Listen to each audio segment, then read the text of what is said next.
What is up, everybody? Welcome back once again to Hot Toys Hotline Live, episode 92. Why couldn't it work out in our favor, guys, where once we get to 100, it just happens to be this massive ACG HK announcement stream, right? So, the universe didn't work in our favor that way, but of course I'm just joking. Nonetheless, guys, episode 92. How's everybody doing this fine Tuesday evening? Starting it off strong. Somebody's phone's already pinging. It's probably Sean. It is Sean. Starting off strong, though, guys, we got a lot of amazing stuff to talk about tonight. We got an awesome panel, and believe it or not, this is not it. We got a huge panel tonight. I was like, you know what? For such an awesome week, let's bring in a bunch of people. We got some familiar faces, and we got a new face on the panel, so we're going to introduce everybody on the panel tonight. We got a couple joining us soon. Looks like Steve's already coming in swinging, calling Justin Trader. Steve, you were supposed to let me know if you were coming in with us, dude. What happened to that? I would think that Justin is the honest guy and you're the traitor because I never heard back from you, man. So, he told me last night too, Connor. He's like, yeah, I'm thinking about going live for about half an hour. But he never said like, hey, man, you want to hop on with me? Nothing, crazy. Dude. So I was just like, dude, I'm going to go back to where I'm wanted, man, with the Hotline Heroes over on Connor's stream. So let's go. Yeah. Sorry, Steve. I took the opportunity. I saw the opportunity. I had to take it. So, but guys, we have an awesome panel tonight. We got Sean, the Hot Toys Nightmare, joining us. He couldn't make it last week because he had some prior engagements, but he's here this week. Excited to talk about some awesome stuff. Sean, thank you so much for being here as always. Connor, you're welcome. And everybody else, glad to see you. Collectors and Lane, glad to see you here. Yeah, Lane, Lane, we're missing your face, but you're here. You're here, ready to talk some figures. So, yep. Whether he's on the camera or not, his camera's acting up. We got Lane here with us. So, legendary Lane Kramer, thank you so much for being here, my friend. I hope you're doing well on this fine Tuesday evening. It's always good to be here with you guys and to meet Dan for the first time and stuff.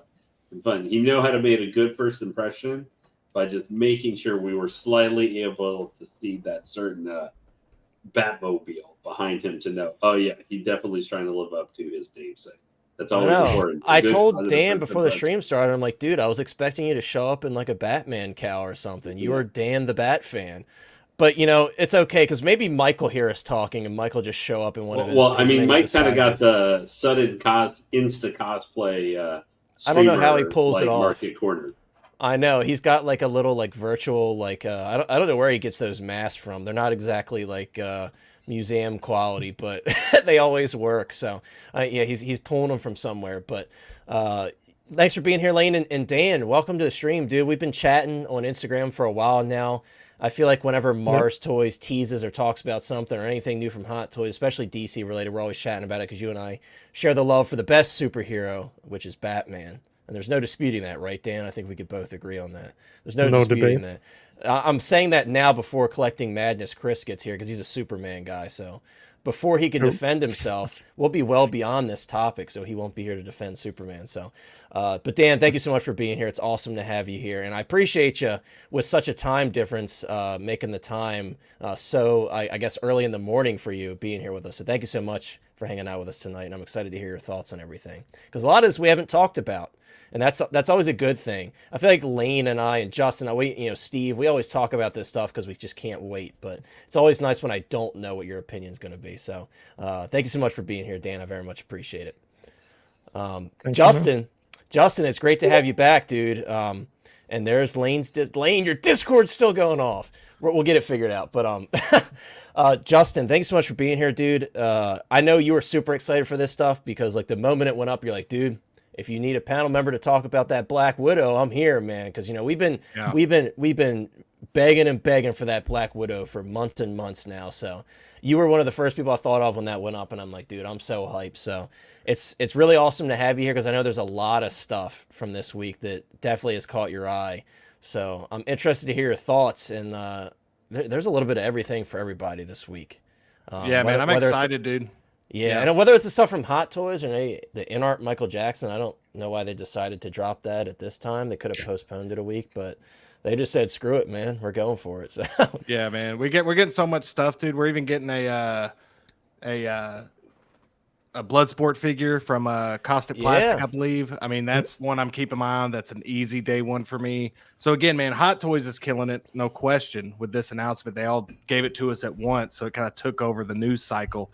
But dude, it's just an awesome time to be a collector, man. It's an awesome time, but also a scary time because there's so much stuff coming out. So much, and it's like now I'm thinking to myself, how do I time these early, like arriving now exclusives, that first wave of 3 that we got, with having to pre-order this stuff, and then in art with their Michael Jackson I'm interested in, that's a worldwide license that's going up on their website. So it's like it's a lot of stuff at one time. And again, that's why I was like, yeah, maybe odd timing for InArt to stick to that date. I probably would have pushed it back a week just to kind of let people gain some cash back, Yeah, but, for sure. Nonetheless, guys, what an incredible week. What an exciting stream. Hope everybody's doing well. Guys, starting it off strong with that. Let's go. That's right. But guys in the chat, everybody say what's up. If you want to, it's fun to do. Say where you're checking in from. I always like to give a shout out to that. But let me scroll up. Let's see who was first tonight. The GOAT, Ian, was here first. Come on now. Ian, it's always great to see you. I hope you're able to make it for the live. If not, I know sometimes timing's weird for you. Thank you so much for dropping by, dropping a comment. I hope you enjoy the replay if you don't make it for the live. But nonetheless, I hope you're doing well. Thank you so much for popping in. I just completely forgot my background music. I got to set the ambiance, right? All right, here we go. Let's see. We also have, who was second in line? It was me, guys. That was me saying, if you want to support the channel and become a Hotline hottie, as we're calling them now, the link is not only pinned in the chat, but also there's a join button on the channel, and there's a link in the description of this stream. So I'd very much appreciate it. Of course, you're not obliged to, but if you would like to, I'd very much appreciate it. And there's some really cool embarrassing emojis of us guys on the panel if you would like to use those in the chat. So a lot of fun stuff going on over there, and I appreciate everybody who's been supporting thus far, whether you're a channel member or just hanging out with the chat with us. We got Ty, a great moderator here and a good friend. Ty says, "Oh, poor little old me and my wallet after these announcements. Excited to hear tonight's discussions on what can only be described as epic reveals. Have a great show, guys." Well, Ty, thank you so much for dropping in, my friend. I hope you're doing well. And yes, like I was just saying, it's a very difficult decision-making time if you're a Hot Toys / 6-scale collector, because there's a lot of stuff, and unfortunately, you can't have everything. Well, some people can. Some people have the money and the means to do it, but you can't have everything. So it's a decision-making time. You got to put your money where your mouth is, if you will.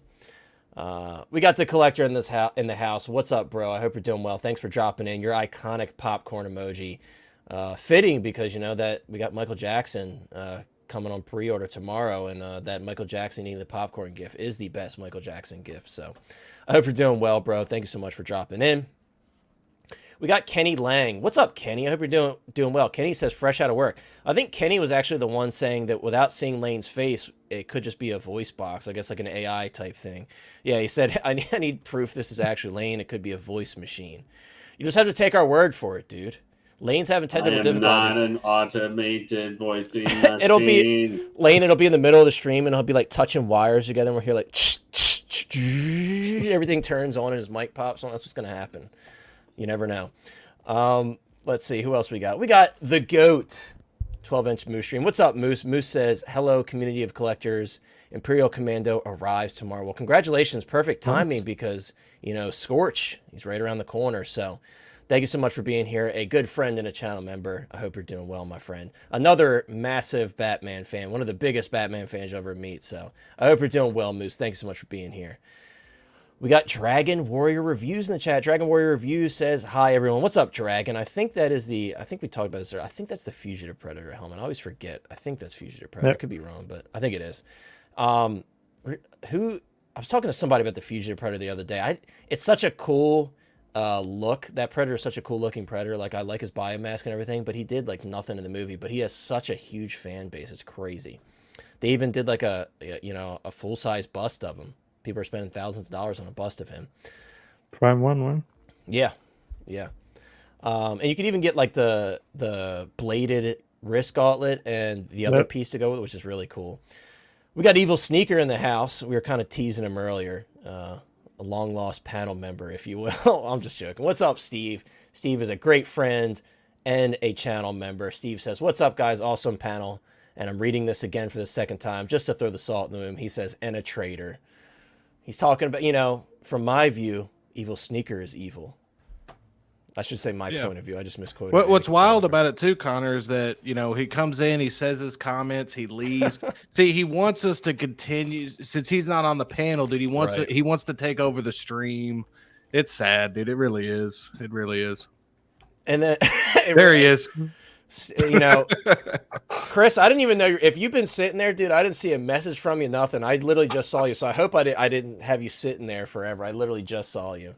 He was waiting patiently. Just sitting. He's just tech decking. That's all. Deck, you know, that's just crazy. For you to let me in. That's crazy. Just Whenever backstage. you decide to stop talking. Tech decking backstage. Well, what's up, Chris? It's great to have you. Thanks for taking time. We got the new dad here, Chris. Yeah, thanks for I'm taking a little time bit late because he was taking his sweet old time feeding. But, hey, don't put the blame on him, dude. Don't put the blame on him. But thanks for being here, Chris, and taking the time out to hang out with us, because I know it's a big learning curve for you right now, being a new dad. So we appreciate you being here. But I know you couldn't miss it. I know you were drooling at all these announcements, so I'm sure you begged on your knees to get on here with us. So we appreciate it. Actually, it was fairly. I just mentioned that. I was like, "Hey, you think I could go on stream?" She was like, "Yeah." I was like, "Really?" You must have been good lately. You must have been good lately, dude. Yeah, Can we see the baby? Can we see it? It's like, Sabina. I mean, I'll see, because like after he fed, He's putting him on the Dude, you're one of the hard parents. You don't have to ask permission. I mean, if Big Dog Pound comes in, I was gonna see if. Dude, Sean, you're messing up our plan, dude. We had a whole plan for this. Yeah. Just Chris, cut it off there. We'll see what happens. Right. We can't. Pedro Lopez, that profile picture is wild. What's up, Pedro? Pedro says, "Hello, fellow gatekeeper. I mean collectors." What's up? How you doing, Pedro? I hope you're doing well. Thanks so much for being here. We got Rusty Bronco in the house. What's up, Bronco? I hope you're doing well, man. He says, "Hello, brokies. After this week, everyone is broke." I think so. Like I said, I think there's a little bit of everything for everybody. So, a lot of money being spent this week. That's for sure. And yes, the avalanche is coming of orders actually arriving and more pre-order. Yeah, it's all the timing, right? It's like pre-orders are fulfilling, Sideshow's putting up all these videos, like, you know, when they get stuff in, when they're basically saying like, hey, we're about to start shipping this, they put up their little videos, so it's crazy. Illusion Entity, a channel member and a good friend and a member of the Discord, active member of the Star Wars Memorabilia and Lore Discord. Illusion Entity says, "Hello, so months after I stumble on the Sideshow blunder for General Grievous, he's finally here." Illusion, I'm sure you remember, dude, you know, you and I were saying like, dude, it's going to happen. Everybody was saying, you know, that was a Sideshow premium format piece. And yeah, it definitely looked like that. But some things are worth having a little faith in, right? And you and I had faith, and a lot of us on the panel here had faith, and we were rewarded. I had so much faith, I said, screw it. I'm selling my Sideshow General Grievous. That's all it took, that little tease. I'm like, I hate that damn figure. I'm getting rid of it. I'm not getting stuck with that damn thing. So I'm glad I sold it when I did, because I got more money than you'll get now for it.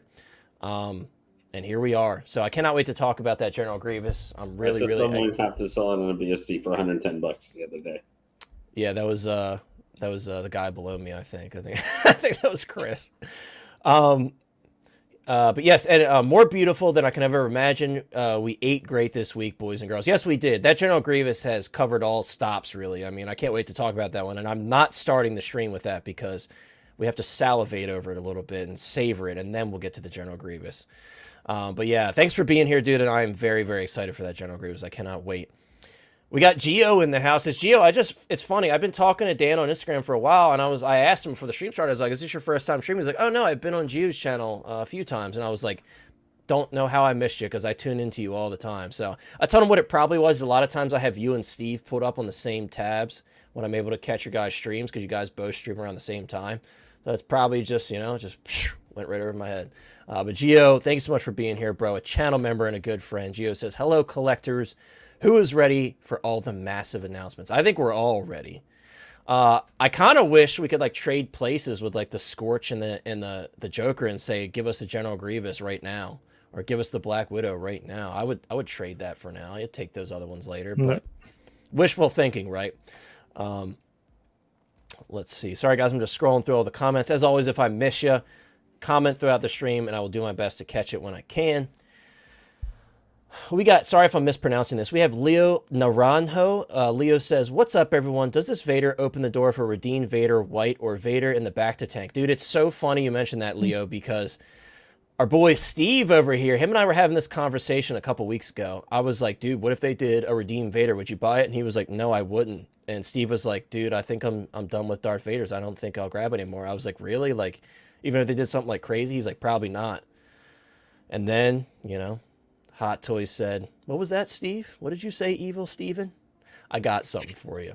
So, I mean, but some, you know, there really are some things that are just irresistible, right? It's like that gif of Hans Landa from Inglourious Bastards, you know? It's just, or no, I'm sorry. That's same actors, Christopher Waltz. It's from Django Unchained, where he's like, sorry, I just could not resist, you know? That's exactly what it is, dude. It's just irresistible. You can't. That Vader is just too good. If you're a Star Wars fan, if you're not a Star Wars fan, I get it. If you're a Star Wars fan, dude, like even if you're on the cusp, you're probably like, shit, am I really gonna say no to that? So it's tough, man. It's really tough. See, Dan, I guess we have something in common because I feel like Chris says this to me very often. He's like, you know, it's not for me, but I look forward to seeing it in Connor's collection. So it seems like because we've been able to say that about many a figure over the last couple of years. Right. But, you know, Chris he comes and stops by the house in person. So he's able to see it in person oftentimes. That's why he says that so often, because he gets to like kind of see something that he would never see otherwise. So I think it's funny that works out. So Pedro, I get it, dude. You're showing your support for Scarlett Johansson for the new. Okay, dude. That's all you had to do was say that, man. That's all you had to do. I just want to pull this comment up again because it made me crack up. Let's see what else we got. We got Eric Heinke in the chat. What's up, Eric? Good to see you. Eric says our wallets. Everyone, I guess, hope everyone is doing well. Yeah, we're doing great, dude. Really, really exciting. Now, it's always exciting around this time. Talk to us next Tuesday after we've had to do all our pre-orders, then we'll see what's left and that remains. It'll just be the ashes of what our or are we going to start looking up like, were. or are we going to start looking like beating up Vader by the time this time? We'll see, dude. We'll see. We got Miss Io in the chat. What's up, Miss Io? Miss Io says 9th like here from Mexico, Morelos State, the Eternal Spring State. Well, what's up, my friend? I hope you're doing well. I know you said that you were able to grab a couple of these exclusives from Jeremy Casa, so glad to hear you were able to secure those. I know a lot of people are really worried about missing out on these, so a lot of people are grabbing them from Jeremy Casa and other places. So congrats on that, and thank you so much for tuning in. I hope you're doing well. And guys, if you haven't already, thanks for reminding me, Miss IL. If you haven't already, guys, consider dropping a like on the stream for the ACG HK announcement stream. We got to, right? Pump those numbers up. Moose says, I'm not a Hotline hottie, even though I've already joined. I consider myself Hotline Heat. I guess you are, dude. I mean, I guess gotta make a special tier for you at this point, dude, because I feel like every stream you're going up more and more tiers. I appreciate you as always. 10 p.m. tonight. I know it said the 24th. I guess it would be 10 p.m. for us. I think you're right. I trust you. We got Peyton 23 in the house. What is up, Peyton?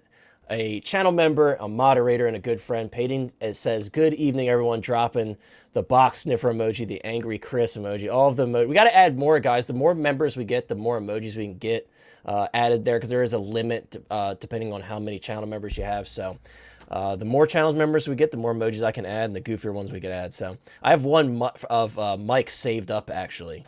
So I'll be dropping that once we get enough to add that one. We have the collector number 1. What is up, the collector number 1? I hope you're doing well, bro. He says, what's up, everyone? Hope everyone's doing great. Hope you're doing great as well. Thank you so much for tuning in and spending your time with us this evening. Thank you so much for being here.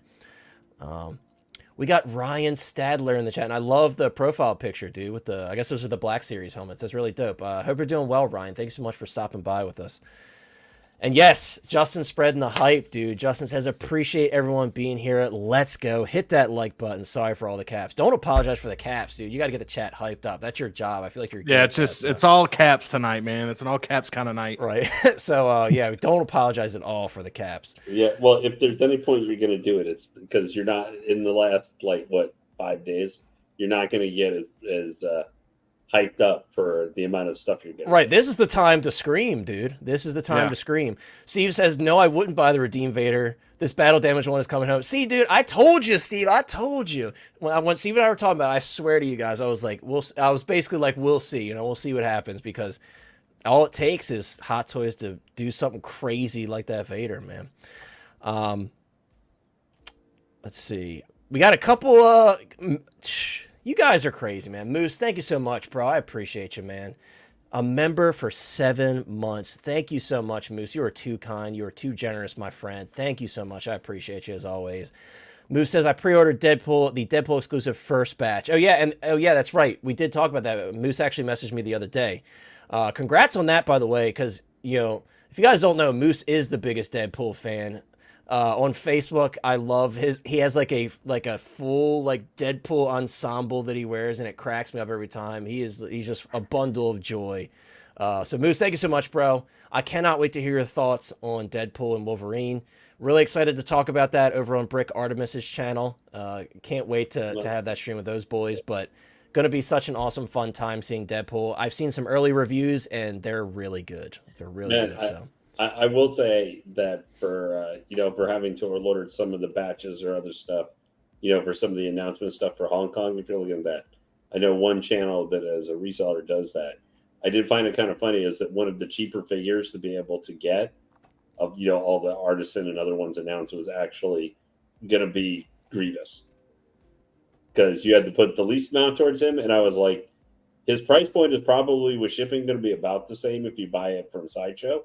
And you can get the red coin version of it, which we can't actually get in the United States. Yeah, they're like, sorry, you can only get this overseas. I'm like, so if you wanted like the dark, but I'm not too pressed for it. Look, usually I'm weird about stuff like that. I thought that was kind of funny. The diecast figure, the one that seemed like, and it was just this one like reseller for his group. But I just thought that was kind of funny. So if I went, now you have to put down at least $180 or $200 or more. For yeah, I'm good on like chasing the coins. I'm fine with the gold ones. I do want the gold ones because they're free if you pre-order through Sideshow. I'm cool with that. By the way, Lane, thank you so much, my friend. We have another Hotline Heidi joining the crew, and you need to pick up the line right after that. Looks like Boba Fettuccine just got hottied. Well, Boba Fettuccine, congrats, my friend, and thank you so much, Lane. That is very kind of you. You and Moose, you guys are the best. Thank you so much. I appreciate that. And welcome to the Hotline Hotties, Boba Fettuccine. I know I'm missing some people, guys. I'm going to try to go through it quickly because I want to make sure I say what's up to everybody. We got Zombie in the chat. Zombie says, what an amazing bunch of announcements. Absolutely, dude. Cannot wait to share the thoughts on these announcements very soon with you guys.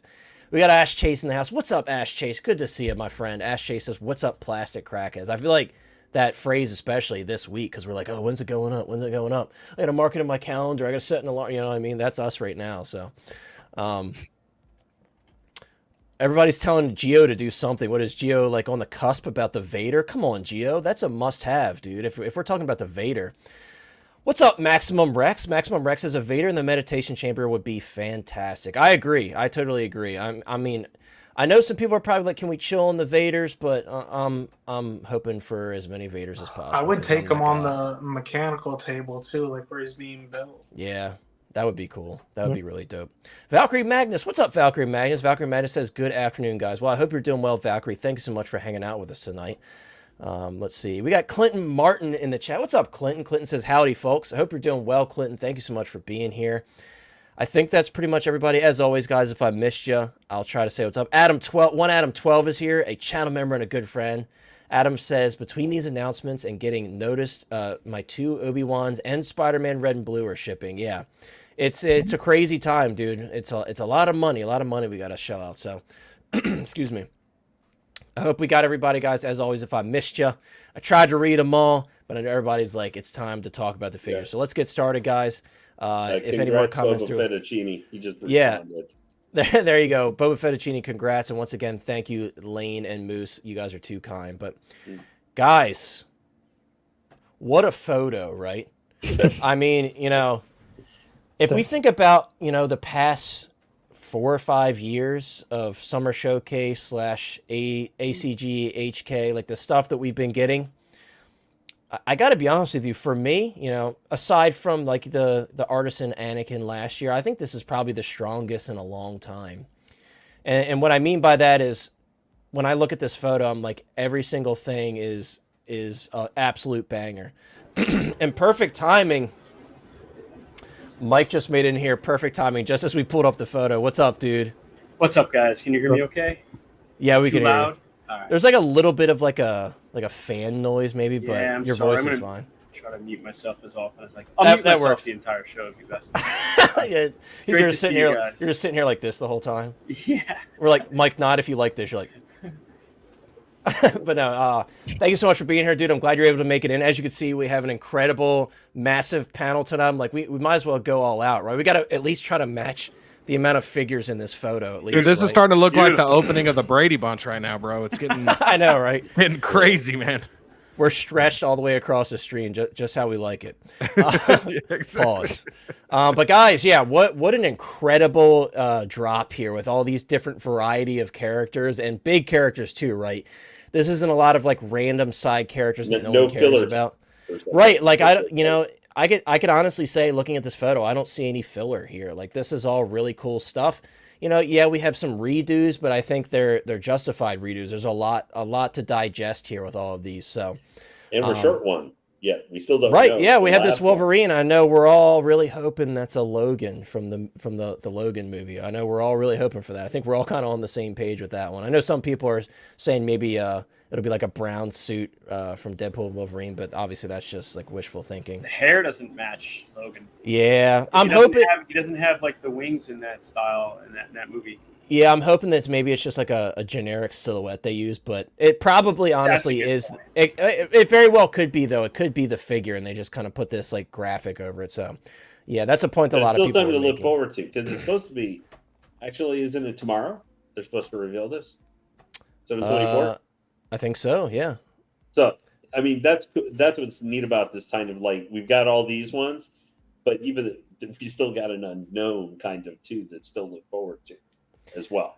Right. It's like we're done, but we're not done because we have another one to still look forward to, and a big one, right? Because Deadpool and Wolverine is huge This is right the now. week. The marketing and everything is crazy. Life-size statues banned from Halifax. That's what leads me to believe it's probably from the film.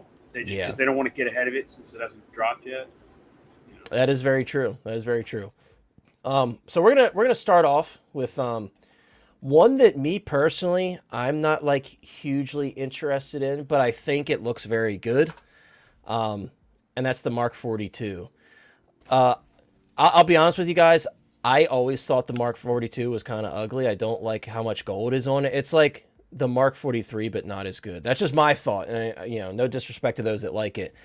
I just always thought like this was just like a consolation prize to the Mark 43 because the Mark 43 is more iconic to me because it's the one that goes into the Hulkbuster and stuff. So, with that being said, though, this kind of like partially damaged look with the Tony Stark head sculpt is badass. Like this is how you do a 2.0, right? Like, sure, you can adjust the proportions. You can make them taller or wider where you need to be. Add some details on the armor plating. But like the exposed wires, and you can have the wires hanging down in the front. I think this is really clever. And again, like if you're going to do a 2.0 of a die-cast figure, you really kind of have a lot of hoops to jump through, right? Because there's a lot of different things you got to do to justify people buying another die-cast. Because, it's different when you're going from plastic to die-cast, and you're like, cool, that's an easy decision. But what did you do differently to make people really want to get this? And I think they've done enough here. For those that like the Mark 42, I think they've done enough to be like, okay, this is pretty badass. And I saw someone make a pretty awesome comment, and I thought that was really clever. They're like, okay, cool. Now I could take because I think there was a special version of the Mark 42 that had a Gwyneth Paltrow head sculpt. Then you could take that head sculpt, throw it on the old one, and it looks like more proportionate in terms of being next to this one. It makes her look smaller in the suit. Which I thought was a pretty cool idea. I think that was a third-party figure, right? Was it? I don't know. I just saw the post, and it looked like it was like an official Hot Toys like special Maybe it edition accessory. I've never owned the Mark 42, so I have There no was. idea. So Okay, there cool. is one with Pepper Potts where it's like her with the Mark 9 And then it's a Oh, 2-pack, and then there's a piece in there where she's wearing the Mark 42 helmet. Oh, okay, that's where it's from. Okay, but yeah, I thought that was a really clever idea because I'm like, you know, if you're ditching the Mark 42 now, obviously it's going to be worth a lot less. But yeah, I thought that was clever. So if that helps anyone out with their, you know, coping, because, you know, we have to cope sometimes when our favorite figures get a 2.0, but I thought that was pretty cool. What's up, Christian Cooper? Great to see you, bro. But I want to ask you guys, you know, I've already said my piece on this one. I think it looks awesome. I think it looks great. Head sculpt is beautiful. It's not for me. I'm bowing out on this one. Mark 42, I'm just going to sit here and tell you how ugly I think it is because I just never liked the Mark 42, you know? So I'm bowing on this one. Anybody on the panel picking this one up? I'm curious to hear you guys' thoughts on this one because I am.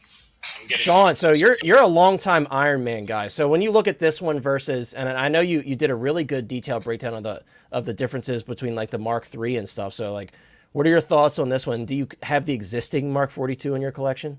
So I have the power pose and I have the quarter scale.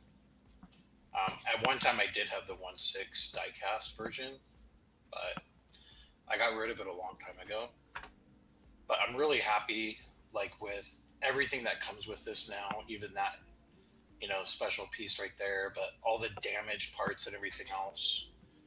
What's funny is on Sunday, I was considering buying a Mark 42 on eBay. And then I was just like, no, I'm not going to, because, you know, I just, like, I'm spending too much money right now, and I don't want to worry about everything coming out. So it was like, I'll just wait.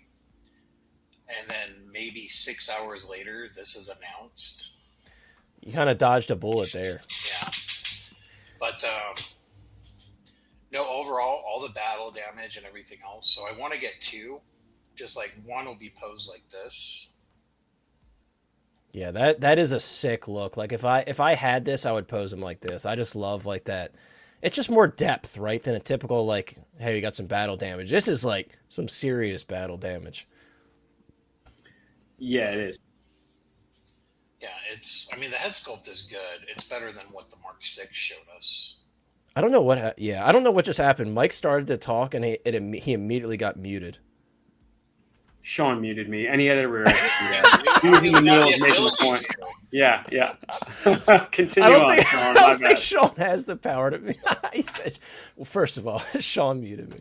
Yeah. But yeah, I agree, Sean. I think this head sculpt looks very good, and like, you know, I imagine we'll see a bit of degradation with the paint apps on the face, but like, holy shit, they look good. Like the actual like dirt and grime on his face, and like a little cut on his lip and everything. It looks very good. I'm still like internally laughing at that. But Mike, what were you going to say? What I Mike? was going to say, Sean, is that He said Sean. Anybody who's like not afraid to mix universes, this would look incredible battling that Vader. Like two that's a totally good idea. battle damaged versions of iconic characters going at it like that would be cool, you know.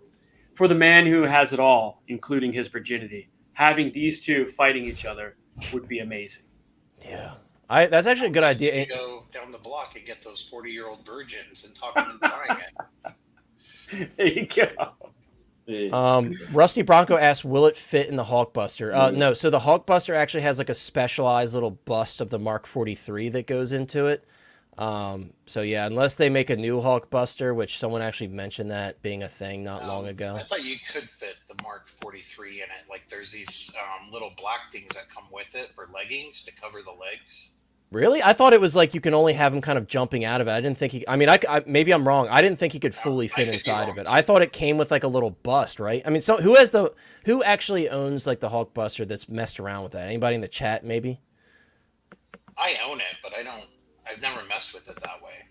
Yeah, because I've seen photos of it, but I've never actually, because I thought doesn't it come with the bust of the Mark 43? No. I thought it did. I thought it did. Did I get ripped off? Maybe I need to actually look in my box. It could be. Yeah, I thought it did. There's got to be someone. I was pretty sure. Okay, so Ash Chase, you're right. Ash Chase said yes, you can put him inside. So you could fully. That's crazy. That's actually really cool. Yet you can't put Batman in the Batmobile half the time. Like or what was the one tearing the suit apart? Yeah.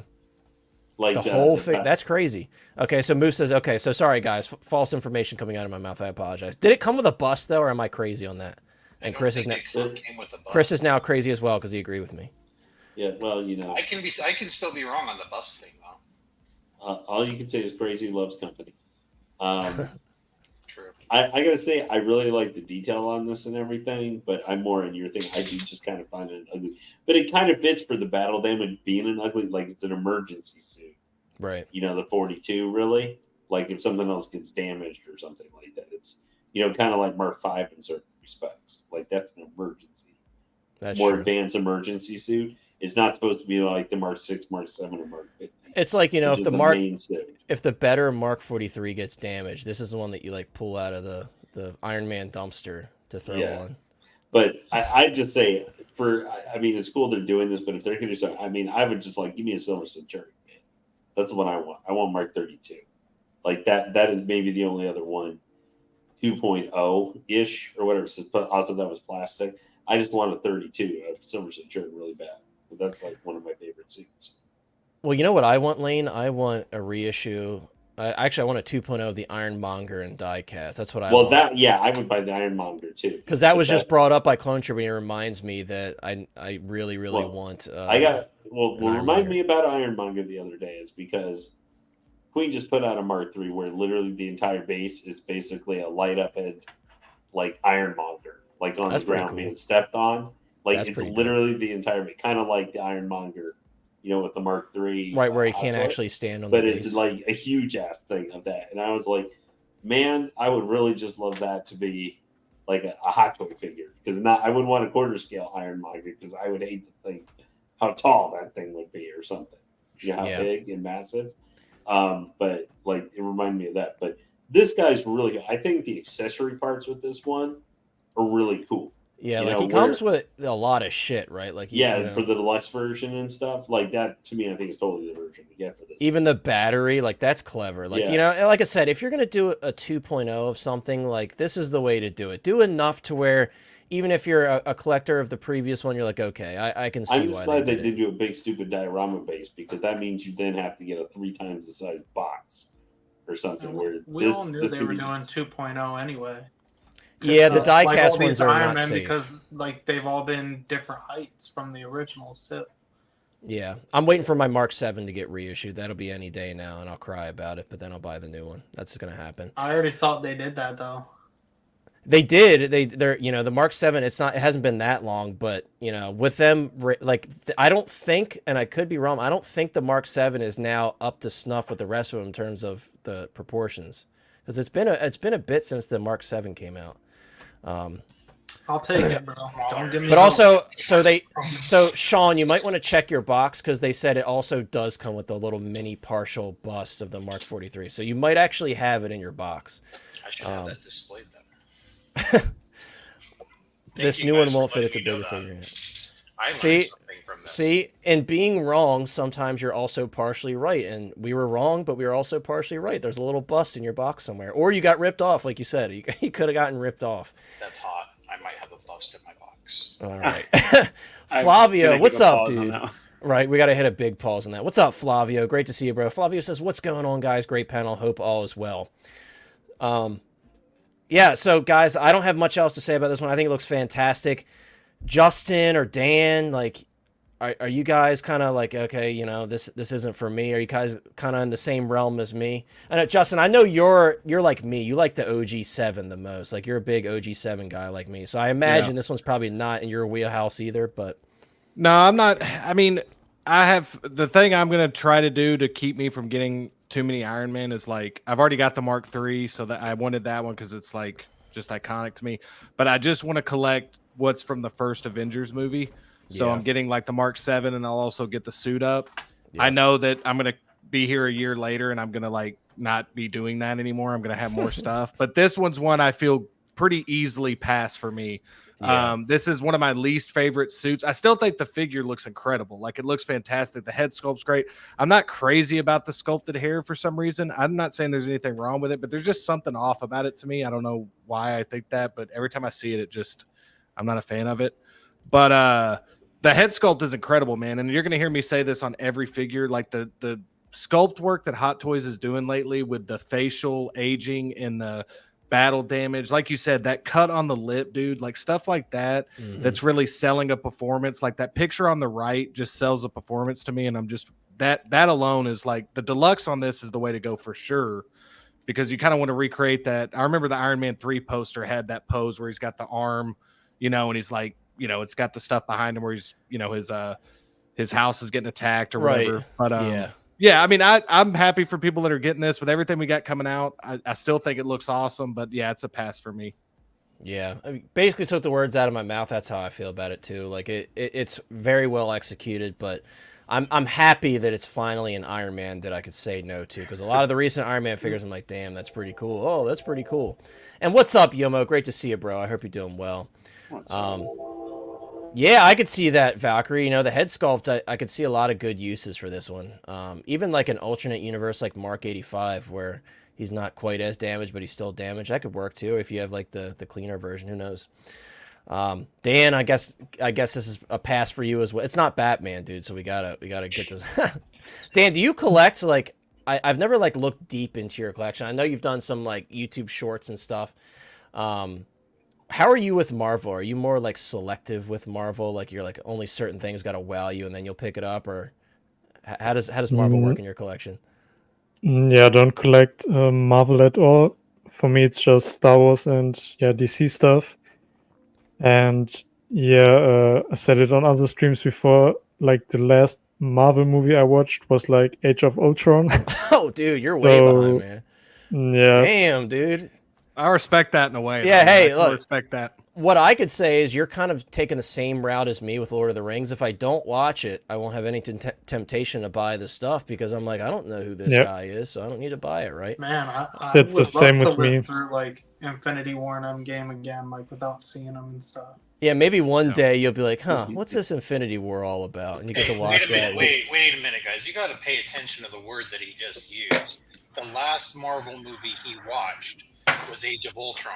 He didn't say when it came out. It could have been yesterday that he watched Age of Ultron. He'd be catching up right now, yeah. That Point. is That's a true. good point. You know, Not, Just I saying. watched it in. He's got It could be Endgame on like, in the background. putting misdirection, and all of a sudden he posts his first collection video, and there's like 100 freaking Iron Man there. That's true. What's up, Martin? Hope you're doing well, Martin. Dan, is Iron Man? If you were to collect one Marvel character, though, like just for fun to choose this, would Iron Man be the piece that you would pick up, or would it be a different character? No, Spider-Man for me then. That's a good Spider-Man, choice. Too. nice. That's a good Yeah. choice. And don't worry, there will be endless amounts of Spider-Mans that you can collect for years and years and years. That is Definitely. true. That is And- true. But Tobey Maguire for me personally. Tobey Maguire, nice. The best Well, then you Spider-Man, keep the yourself to goat. go one and done. The goat. The He's goat my Spider-Man. Spidey still too. Always will be the Yeah. goat Spider-Man. But to Lane's point, though, Definitely. that's the beauty of Spider-Man and Iron Man. It's not the downside of it. It's like, oh, another I don't look at it like that. I look at it as like, this one right here is so tempting, but I have the comfort of knowing if I miss this one, there will be another awesome one 2 months from now, a day from now, 2 years from now. That's true. And it's so like, because I'm not, I respect like the people that get every Iron Man or have a ton of them. I only have two, and I'm trying to like really make the next one I get special, because I don't want to get too many of them. Well, And this one is like really fantastic, because to Lane's point, the accessories are so good that, you know, if you get like an R2D2, you can't put every accessory on at once. It just looks ridiculous. With this one, you can go balls deep with this, and That is it's true. telling a story. So it's not like a bunch of flaps. I was saying this last night. It's not just a bunch of flaps. It's like, an arm and like battle damage and like a bunch of storytelling elements that go Right, the along with this battery battered and base. stuff. Right, The yeah. battery, like you can load this thing up and it doesn't look like, what, are you just trying to throw every accessory and get your money's worth? It is true. just looks like this is how the figure's meant to look.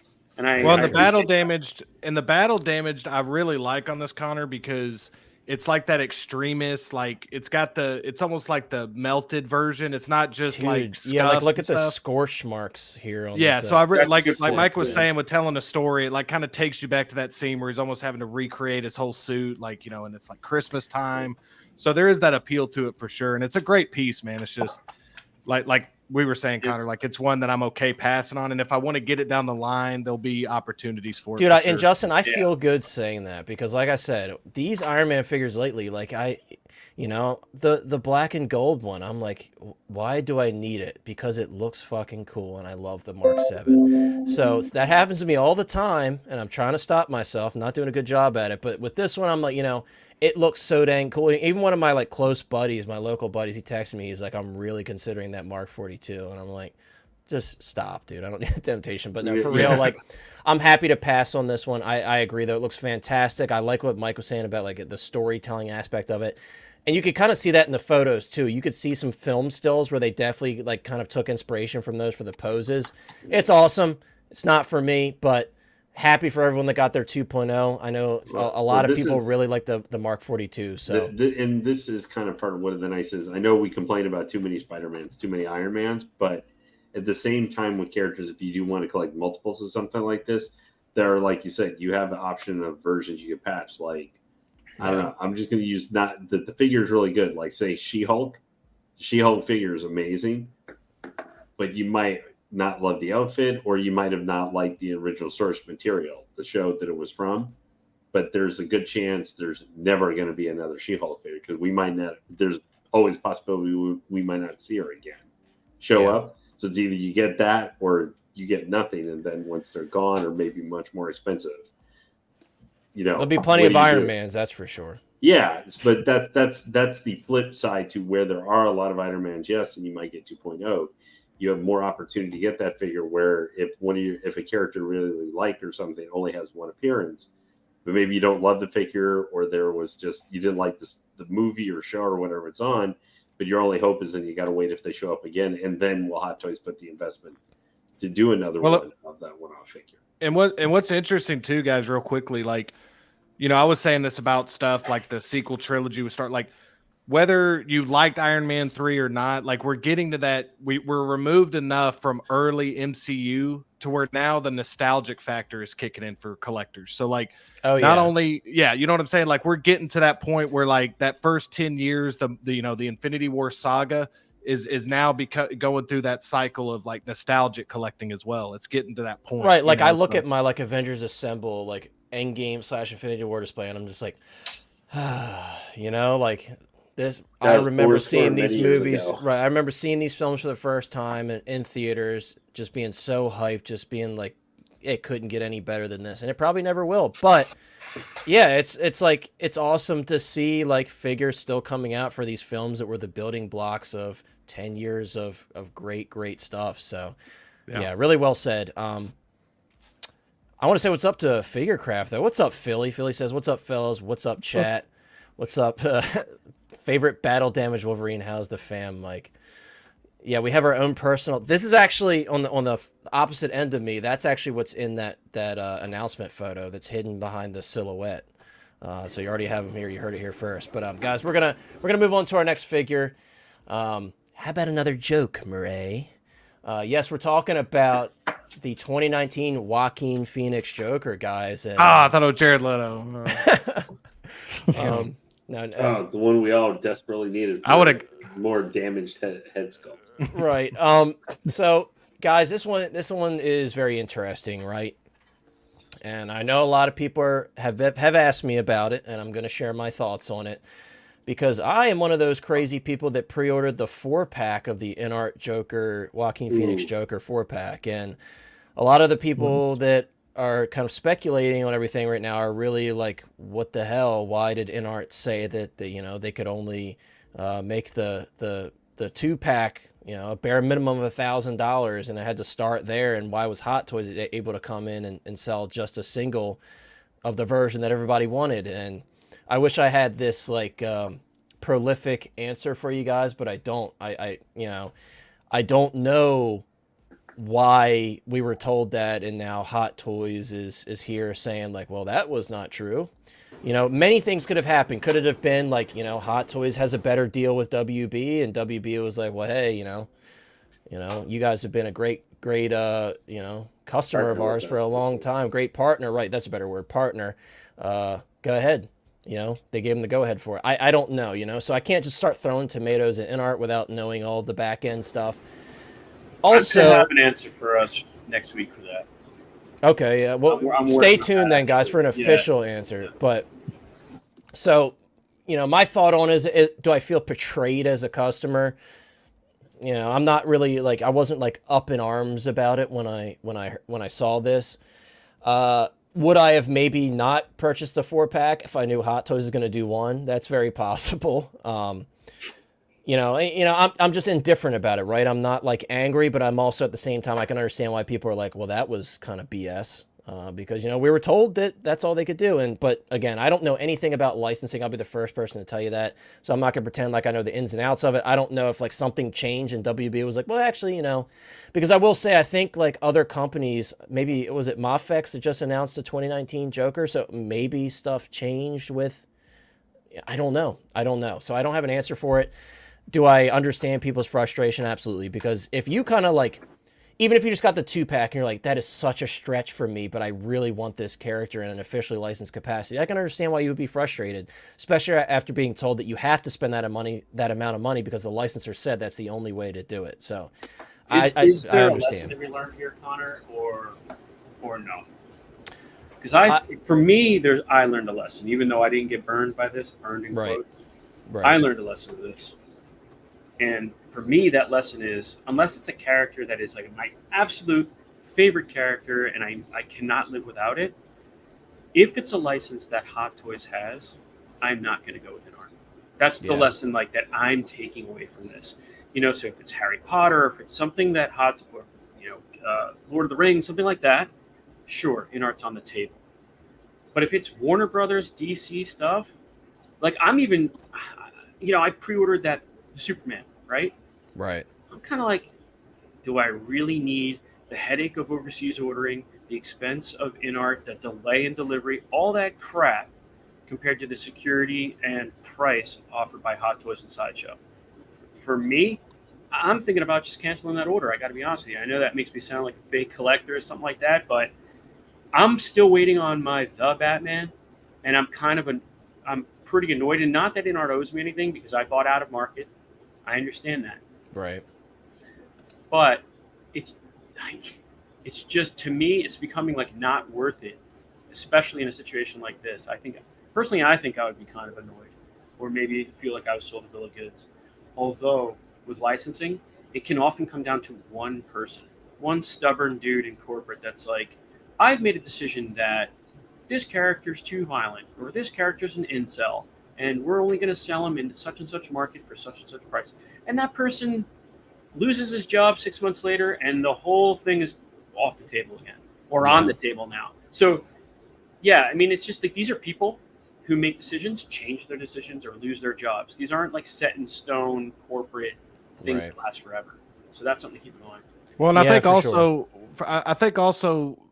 when the first movie came out, nobody thought that was going to be as big of a box office success as it ended up being. I mean, I think that Warner Brothers, with them releasing it in October, they were pushing that to be almost an awards movie, which ended up working out for him because Joaquin Phoenix won the Oscar. But like the whole marketing for that film was awards. And I'm wondering if that's why they didn't do a whole lot of toy licensing, because they didn't want it to feel like a comic book movie. They wanted it to feel like a gritty, dark drama. And with this new one, it'll be interesting to see if we get more stuff from this new one because of the success, because they don't want to just leave money on the table. So knowing that there's a collecting base out there that'll at the very least collect Joker and more than likely Harley Quinn. Yeah, that's going to be interesting to see how much stuff we get from this new movie. And like you were saying earlier about the licensing, maybe something changed with that for this new movie. And that was the workaround with it, was like, this is technically from Joker 1, but maybe it's also a new licensing agreement for this new sequel. That's what people are saying in the chat. Multiple people are saying that they're speculating that Hot Toys has like a grouped license for the first two films, which would make sense. Again, like for me, I'm not like, oh damn, I'm gonna cancel my in-art Joker pre-order. I'm happy that I got what I got. I don't want to spend too much time, guys, like, talking about the in-art stuff, because of course we're going to talk about the figure that we have in front of us, but a lot of people were messaging me about it because they know I pre-ordered that in-art 4-pack. I'm not canceling my pre-order. Very excited to get that, but I'm also really excited to take a look at this one because there's some stuff about this one that's really, really special. So now you have our generic brief thoughts on the whole situation with, why were we told $1,000 is the minimum? Now Hot Toys able, there's so much stuff that goes into that.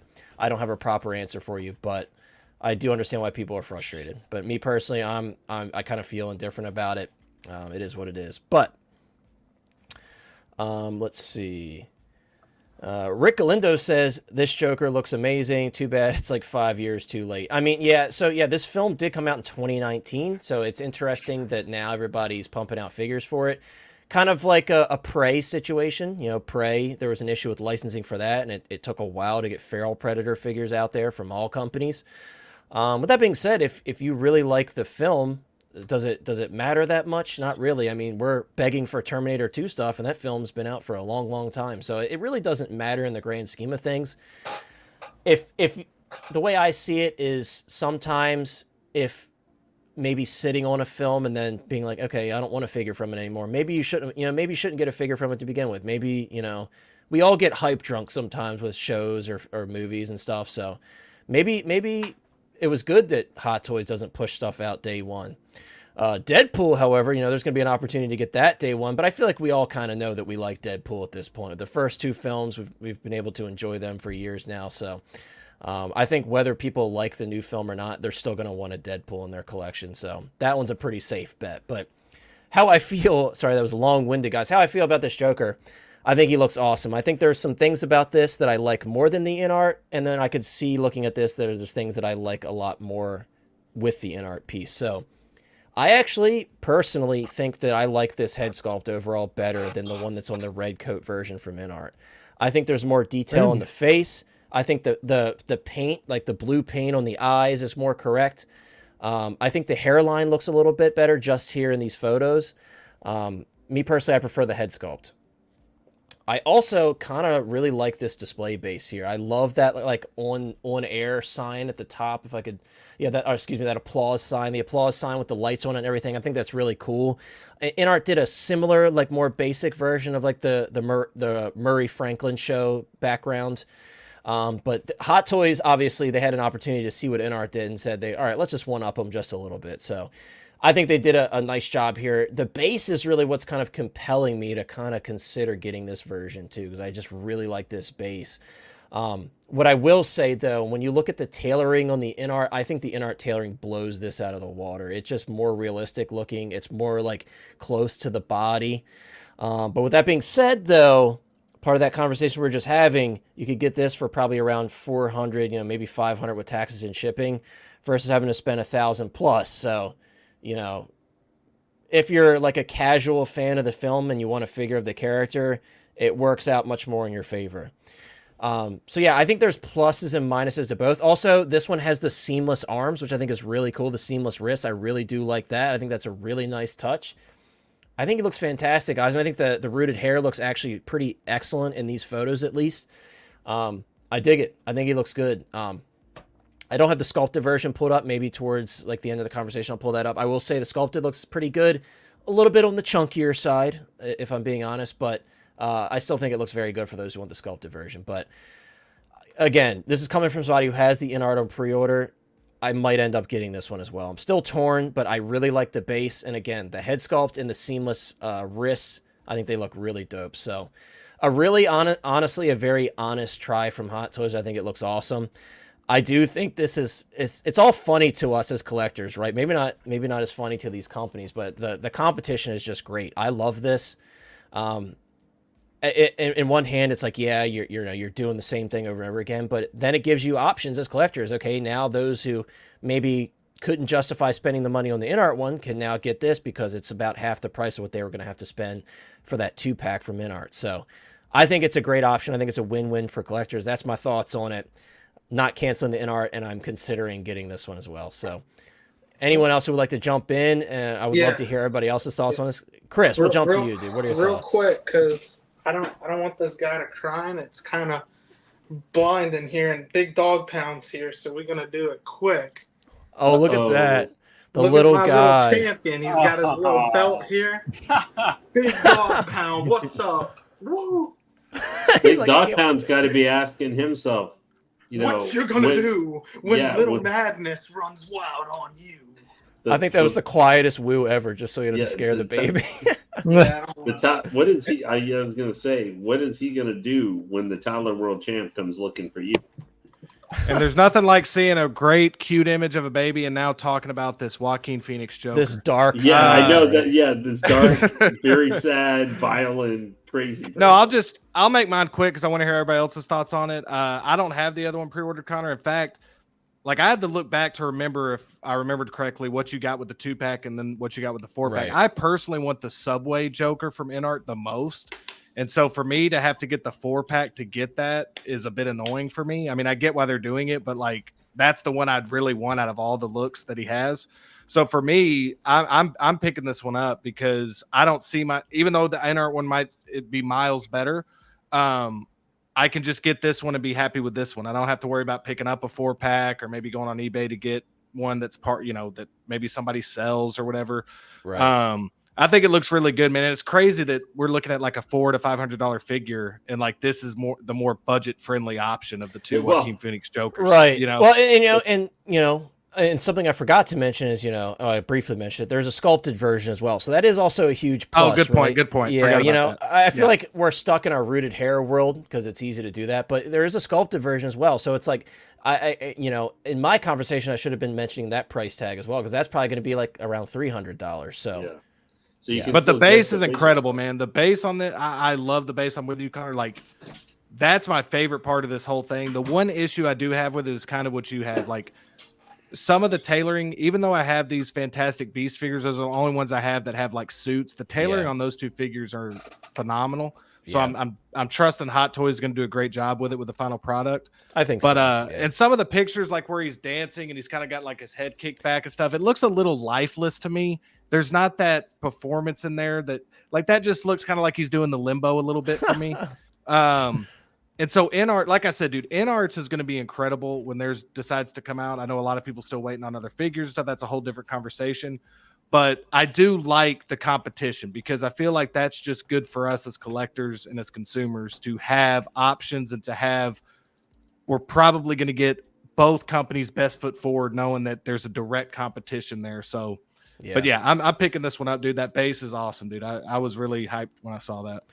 Yeah, I totally agree. And I see someone mentioned that this is the 2024 version, but this is the Murray show and the handgun and stuff. That's from the 2019 film. So I maybe I'm lost with that. I'm not sure what you mean by that because this is a specific moment depicted with this display base and stuff from the 2019 film. So, I mean, like, I think what makes more sense is maybe it was grouped under both licenses, but this is certainly like 2019 base. Like this is a specific scene, Connor, have you seen the new trailer for the new one?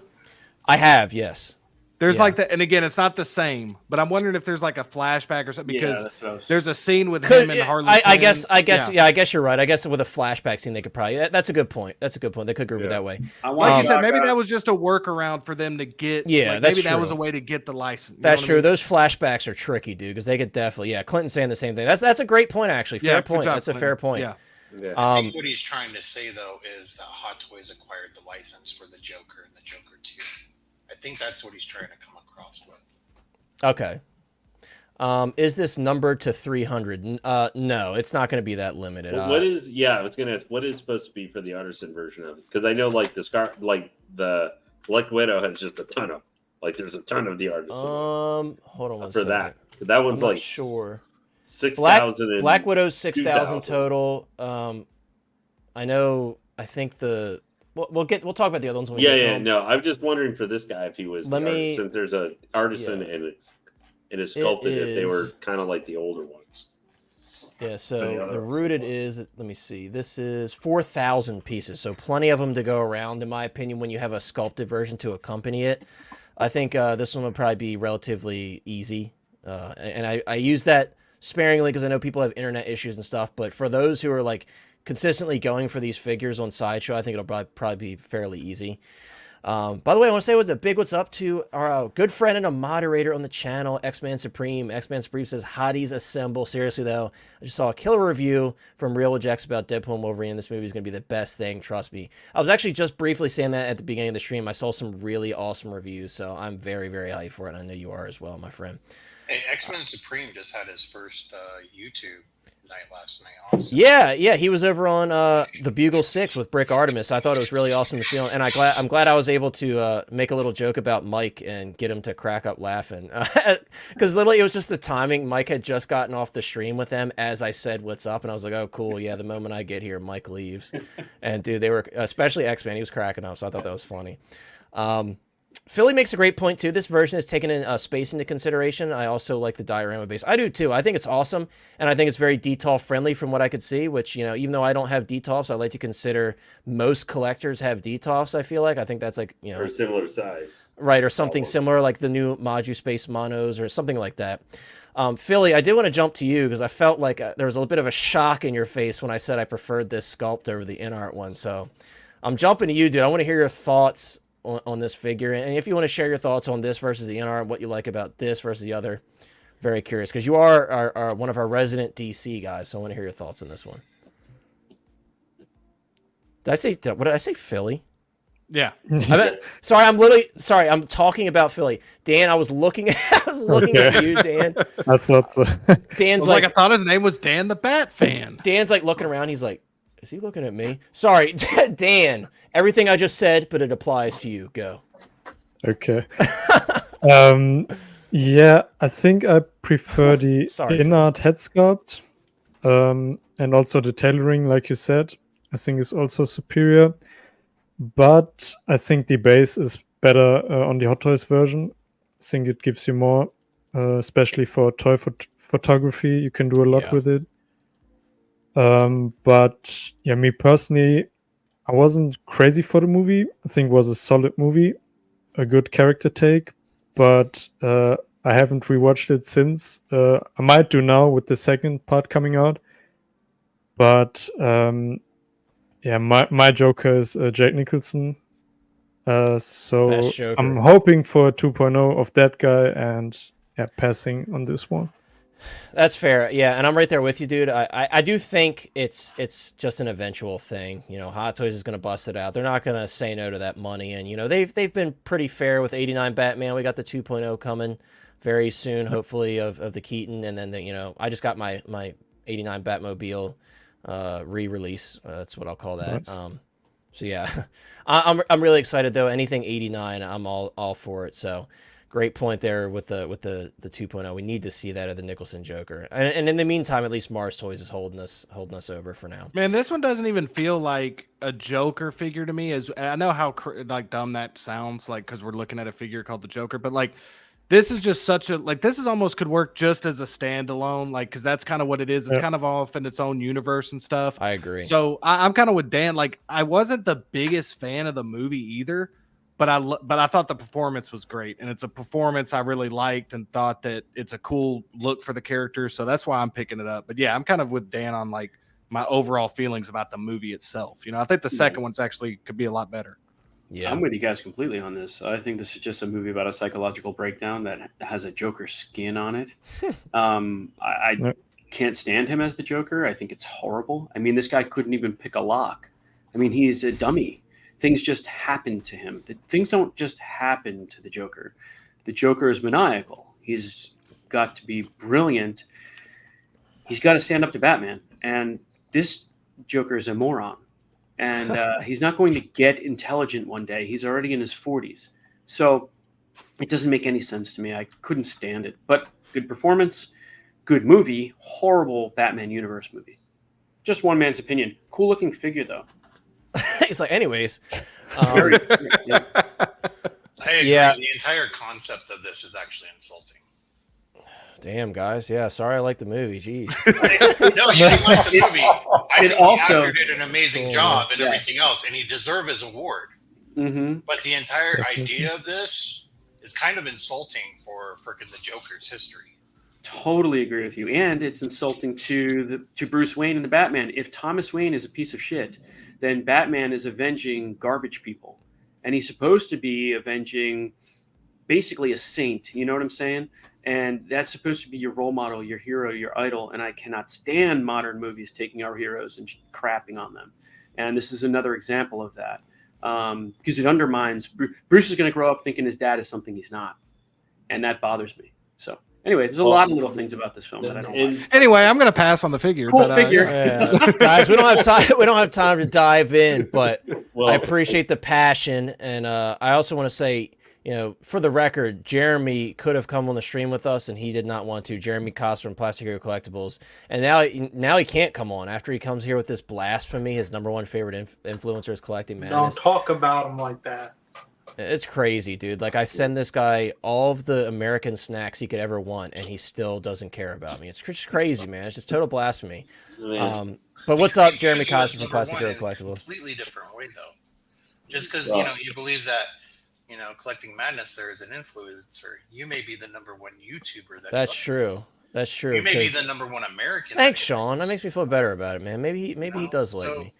Let's not assume things. Let's ask probing questions and clarify everything that's going on to get the best possible outcome for everyone here.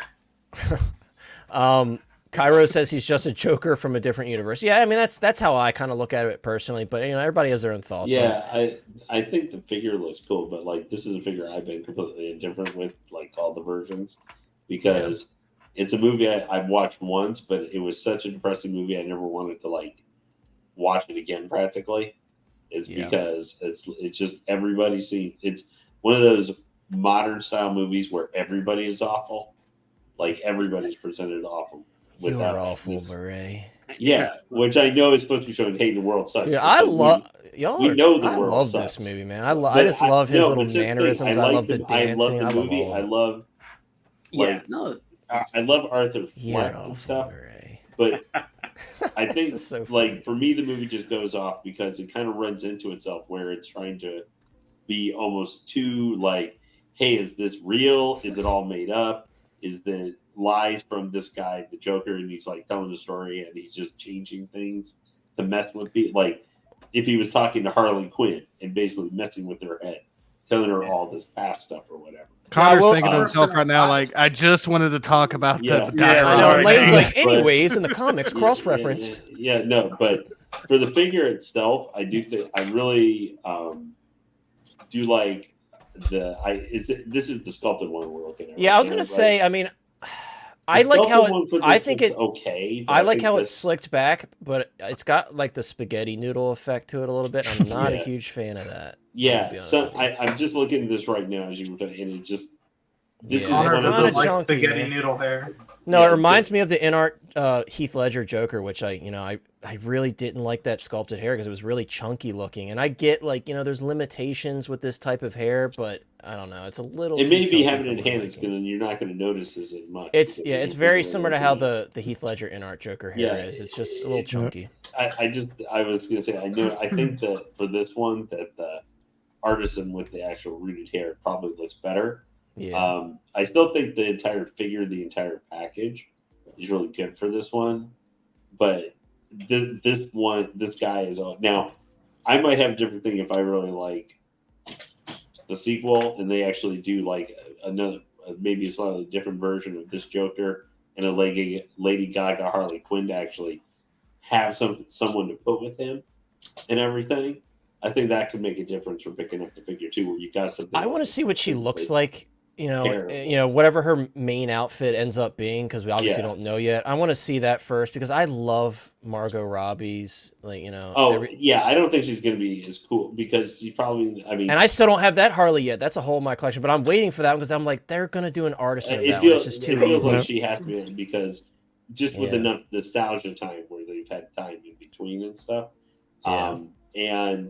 Yeah. I mean, the thing is like Margot Robbie's Harley had there's not only she was pretty cool and seemed to aim kind of a certain mannerisms of the character, but she was also very sexy Harley.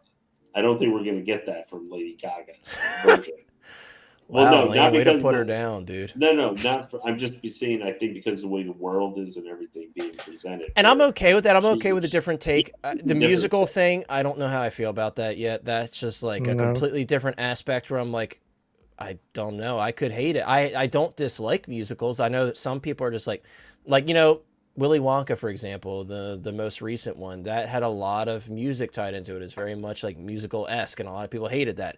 I'm not on that side, Now, I'm not over here watching The Greatest Showman, but, I'm open to hear some different stuff about it. But, yeah, I want to move on from the Joker, though, because I got my eyes on a certain cyborg, robot, humanoid, ugly, gross machine here, and I really want to talk about it. So I'm bringing it up now, guys. For as much people know that this guy has a little bit more different look, since we haven't seen this guy other than one of the 5 big eyesores of the last 10 years of 1/6 scale collecting. Yeah, so I mean, guys, this is to say this is massive for me is an understatement. This is fucking awesome, dude. If you're a fan of Revenge of the Sith, you have a vision in your head of what General Grievous should look like. If you like the Clone Wars, you might prefer animated looking proportions or whatever. But if you're a fan of Revenge of the Sith and you have this idea of, okay, this is what he should come with, this is what I would like to see, they literally ticked all of the boxes for me. Dude, this is incredible. I mean, there's so much to digest here too.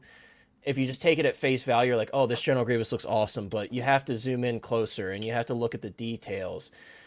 You got, number one, you could have him with the blaster pistol, which the blaster pistol that came with the Sideshow one was terribly oversized, and it had a weird, goldish, copperish color. It wasn't even, weathered properly. Yeah, it looked terrible. This one is properly proportioned. He can hold the blaster properly. His arm's not going to seep down, hopefully, because it looks like these arms are very sturdy.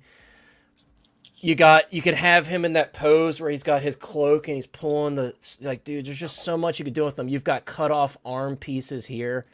If I was ever compelled to get 2 of a figure, this would be one of them. It's not in my mindset right now, but when I'm looking at it, I'm like, dude, there's so much you could do with this. And it feels like a sin to keep a lot of this stuff in the box. And another thing, the shock baton from the Sideshow one looked terrible. It looks incredible here. I like that they did the clear pieces. You could see the internal bits. The Sideshow one, Chris, you know this. It was chrome. Right, yeah. Straight up chrome. There's no detail to it. It was terribly oversized. Everything was out of proportion with that figure. This just looks so good, man. It looks. To be honest, anything is better than that Sideshow one as far as joint wise or paint wise. Well, one thing Sideshow has shown, with these style weapons, these kind of weapons with the see-through static or any kind of maybe little coloration to show, laser bladed or energized stuff. Even though, Praetorian guards with those weapons that they came with and stuff, they really nailed these style of weapons, really amazingly so, to give you that kind of, even if they don't light up or something like that, to give you that kind of feel to them that you can feel oh, that thing kind of looks like it lights up a little bit, or gives it some kinetic feel to the weapon. I know, dude. And then when I look at this photo here, I'm reminded of the pain that I was caused to me when I was opening that Sideshow one, and the shit I went through just to get him to pose. Not even close to this, because the arms could not hold that pose. Sideshow scammed us all with that 2.0 joint stuff. Dude, 2.0, that thing was a negative. You've got 5. Right. And guys, I know a lot of people are asking, this is not limited. So huge, not limited. This is going to be for everybody, and everybody's going to want it. And everybody does want it. We're going to put up a poll for General Grievous because we have to, because General Grievous is the GOAT, and we've been waiting for this figure for so long. So we're going to do General Grievous, Copper Flop, Classic. Yeah. Well, I'm going to say there's only one issue I know that there's going to be with this figure. And it's not going to be the figure. And that's that you can't buy enough. That's what it is, Lane. Nope. There is just going to be, and it's not the figure's fault with this. It's just the nature of how stuff works within how Hot Toys does stuff.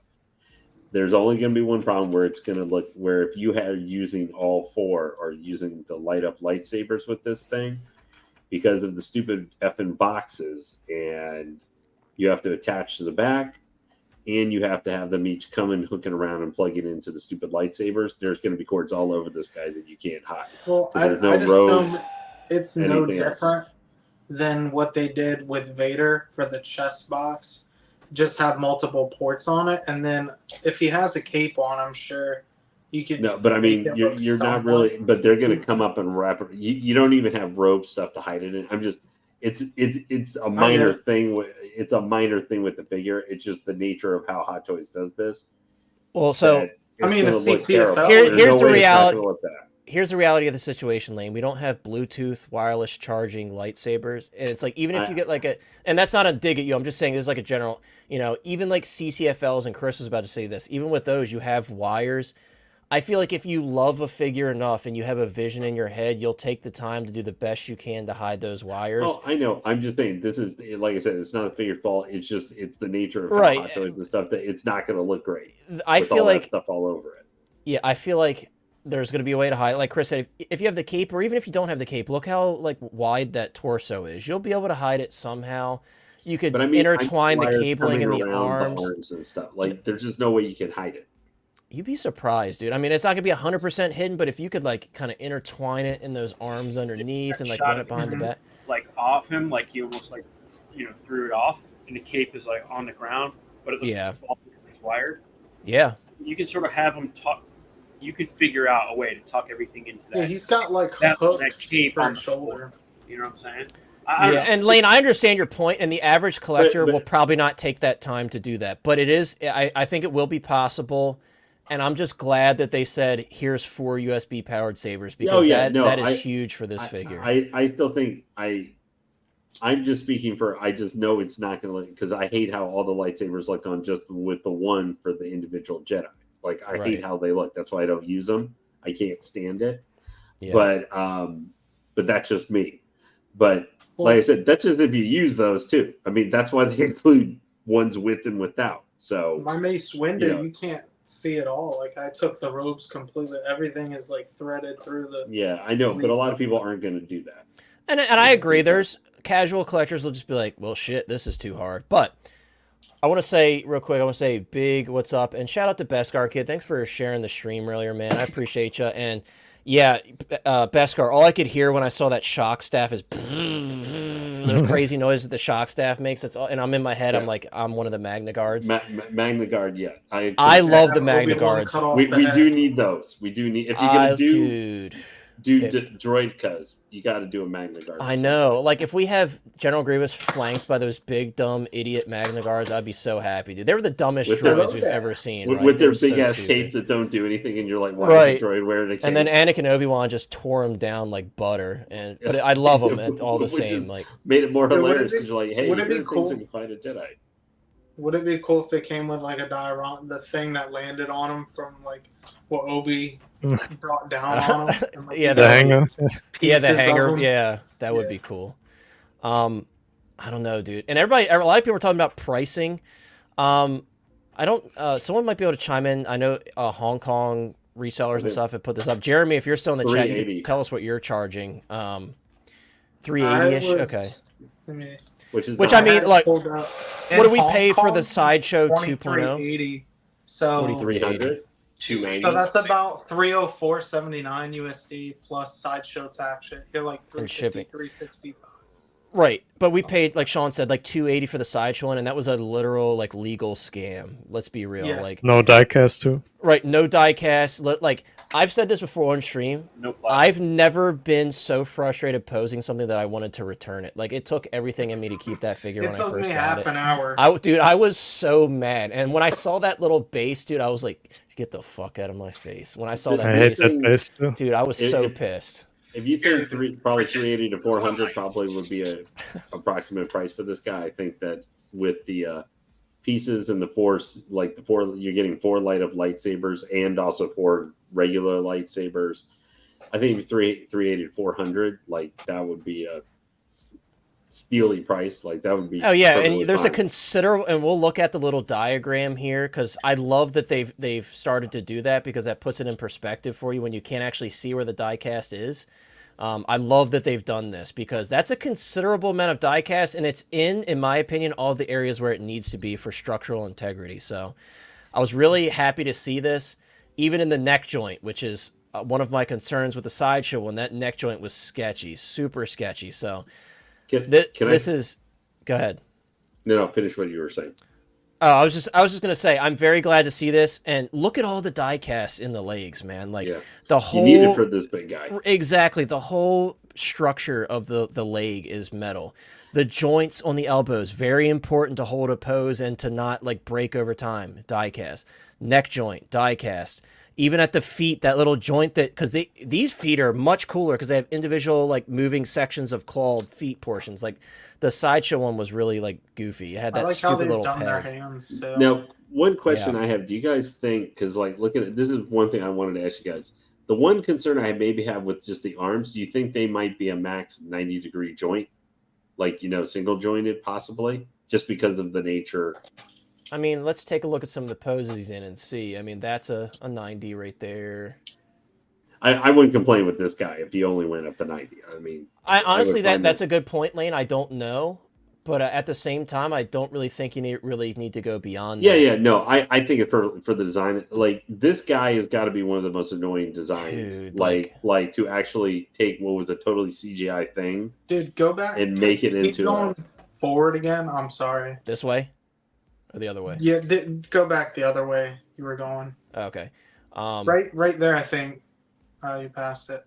I think if you look in the joint, it looks like there's some, like where the die cast is, you see some metal looking. It kind of looks charred on, like it's got that oil kind of grease. The paintwork is incredible. Like yeah. The sideshow one, to their credit, the paintwork wasn't like the worst I've ever seen. It at least kind of looked like a bony type material, but this is like, and then all of that, you do get purrs with this, which is incredible. You get rolling eyeballs, which is the chest opens up. The chest opens up. My favorite part is they show the internal organ part of him. Yeah, that's what. And then then we got this here, which is causing quite a buzz. And by the way, I want to say a big shout out and what's up to my buddy Brick Artemis. What's up, dude? Thank you so much for stopping by and hanging out with us. Brick, I actually was letting everybody know I'm looking forward to the Deadpool and Wolverine stream next week. It's going to be a fun time. Before we get into this little Obi-Wan like teaser that everybody's talking about, Brandon asks, is this the most intricate figure Hot Toys has ever made? It's certainly up there from an engineering standpoint, because, giving a small smidgen of credit to Sideshow, this is a very difficult figure to tackle. That's probably why Hot Toys took so long to do it, because, you have a CGI'd character fitting into a real life, hey, we have it here in hands, and it has to be able to stand and get in these crazy weird poses that he does in the films and in the animated shows. So, to Sideshow's credit, as much as we're shitting on him, I am thankful that we got one from them and we were able to enjoy it for the time being. Yeah, it was a great stand-in. Right. With that being said, looking at this one now, you're like, okay, this is my Honda Accord that I had when I was 16 years old, the Sideshow version, and this is the Lexus here, or the Lamborghini, if you will. I know those are completely different calibers of cars, but you get my point. This is just like an overall super upgrade. And Brandon, I would say this is probably up there as one of the most, like, at least in terms of engineering, certainly. That and, like, I know people shit on it. Iron Man as well, and like that Black Panther that can fold up and transform. Like people shit on that, but that's a pretty interesting design. Yeah. I thought the Dead Strange was pretty detailed. I mean, not really intricate, like as far as moving parts, but detail wise. Yeah, I'm just thinking it when he says intricate. I'm thinking like, okay, if I'm sitting in a boardroom and I'm on the Hot Toys board panel and we're talking the design panel, if you will, and we're like, okay, how do we make this thing stand up? It's a challenge, right? How do we make it stand? How do we make it do all these poses? How do we make it so the chest can open up? Like all the stuff that you got to do. This is very impressive, and I think all of us can agree in saying I'm glad we waited this long because this is what we're getting, because, maybe if they had pushed it out, it wouldn't be this detailed. It wouldn't have all these accessories. It wouldn't have like an opening chest and all this other, who knows? What I want to ask you guys, we're still on the topic of General Grievous, don't worry, but do we put the candle to the flame, if you will, about this Obi-Wan here? Because there is something that people have pointed out, and sometimes this happens. Sometimes Hot Toys will throw a little teaser in there, and it's not really a teaser. It's just like, hey, dude, we wanted to take some photos. It made sense to put with Obi-Wan. You know what I mean? Do we hold a candle to the flame with this? Because he does have a separate neck piece with the head sculpt, which the original version of this figure did not. So I chalk it up personally, and then you guys can share your thoughts. It could be many things. It could be one, they just figure we might as well throw the new head sculpt on this for the photos, call it a day. Or this could be, them saying, hey, maybe in the future you guys will get another Obi-Wan or Obi-Wan Deluxe, whatever, however they decide to put it out. It could be anything. I don't want to. I will start by saying I have 2 of these Obi-Wans in my collection, the original one, and I'm not at the point with this where I'm like, I need to go sell at least one of them right now. You know what I mean? Right. I'm just not at that point yet. But I'm not saying that also this is a complete crapshoot, because how did General Grievous start off? He started off as a stolen back shot of a Sideshow premium format statue, and here we are. So anything could happen. I would welcome it. I know if Steve's still in the chat, he's probably clicking his heels together, hoping that this one happens. I think Moose Dream said that the price has skyrocketed for Obi. I believe it. I mean, yeah, after you have the ultimate companion piece other than Anakin, yeah, I believe it, dude. Man, this is... And okay, so Jeremy did share his pricing. So Jeremy has the red coin version for $380. So, I mean, yeah, that's a pretty good price. That's a pretty good price, guys. For considering we paid $280 for the Sideshow one, most of us, and got absolutely scammed on that one. Yeah.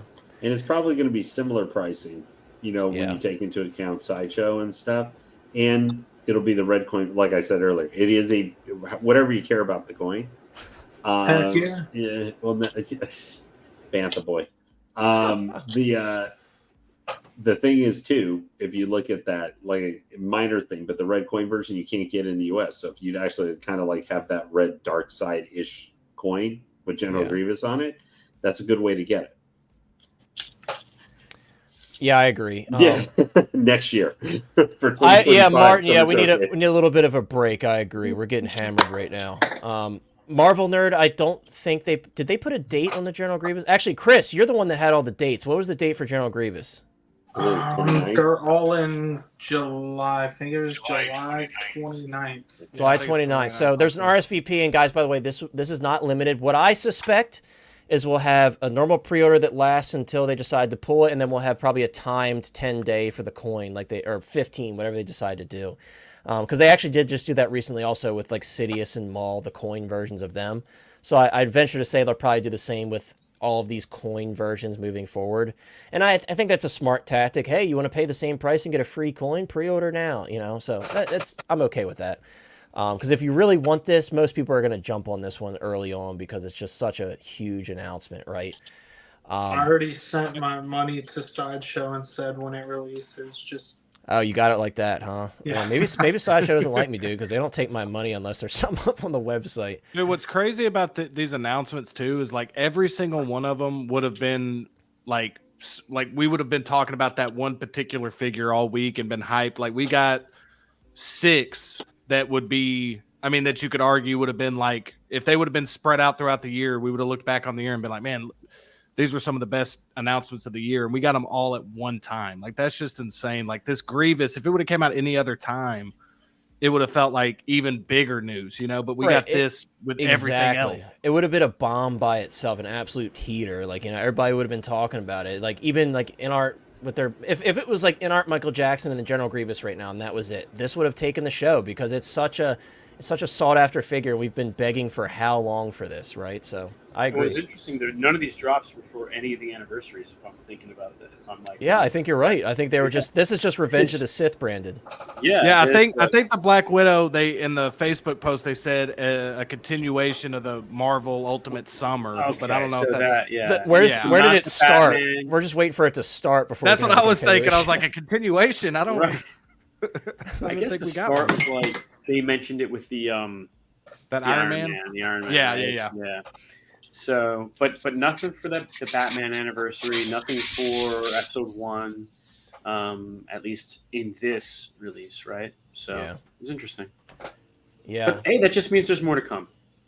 I agree. Yeah, dude, that's what I was saying. This is huge, but like y'all were just talking about the Episode 3 Obi-Wan. Like, it's just a matter of when we're getting that. I agree. We're gonna get another one. I agree. Yeah, it's and gonna the dark side Anakin too. Yeah, exactly, Dude, man. So I don't want to say this because it's not. Okay, I'm not gonna say it. I'll say it.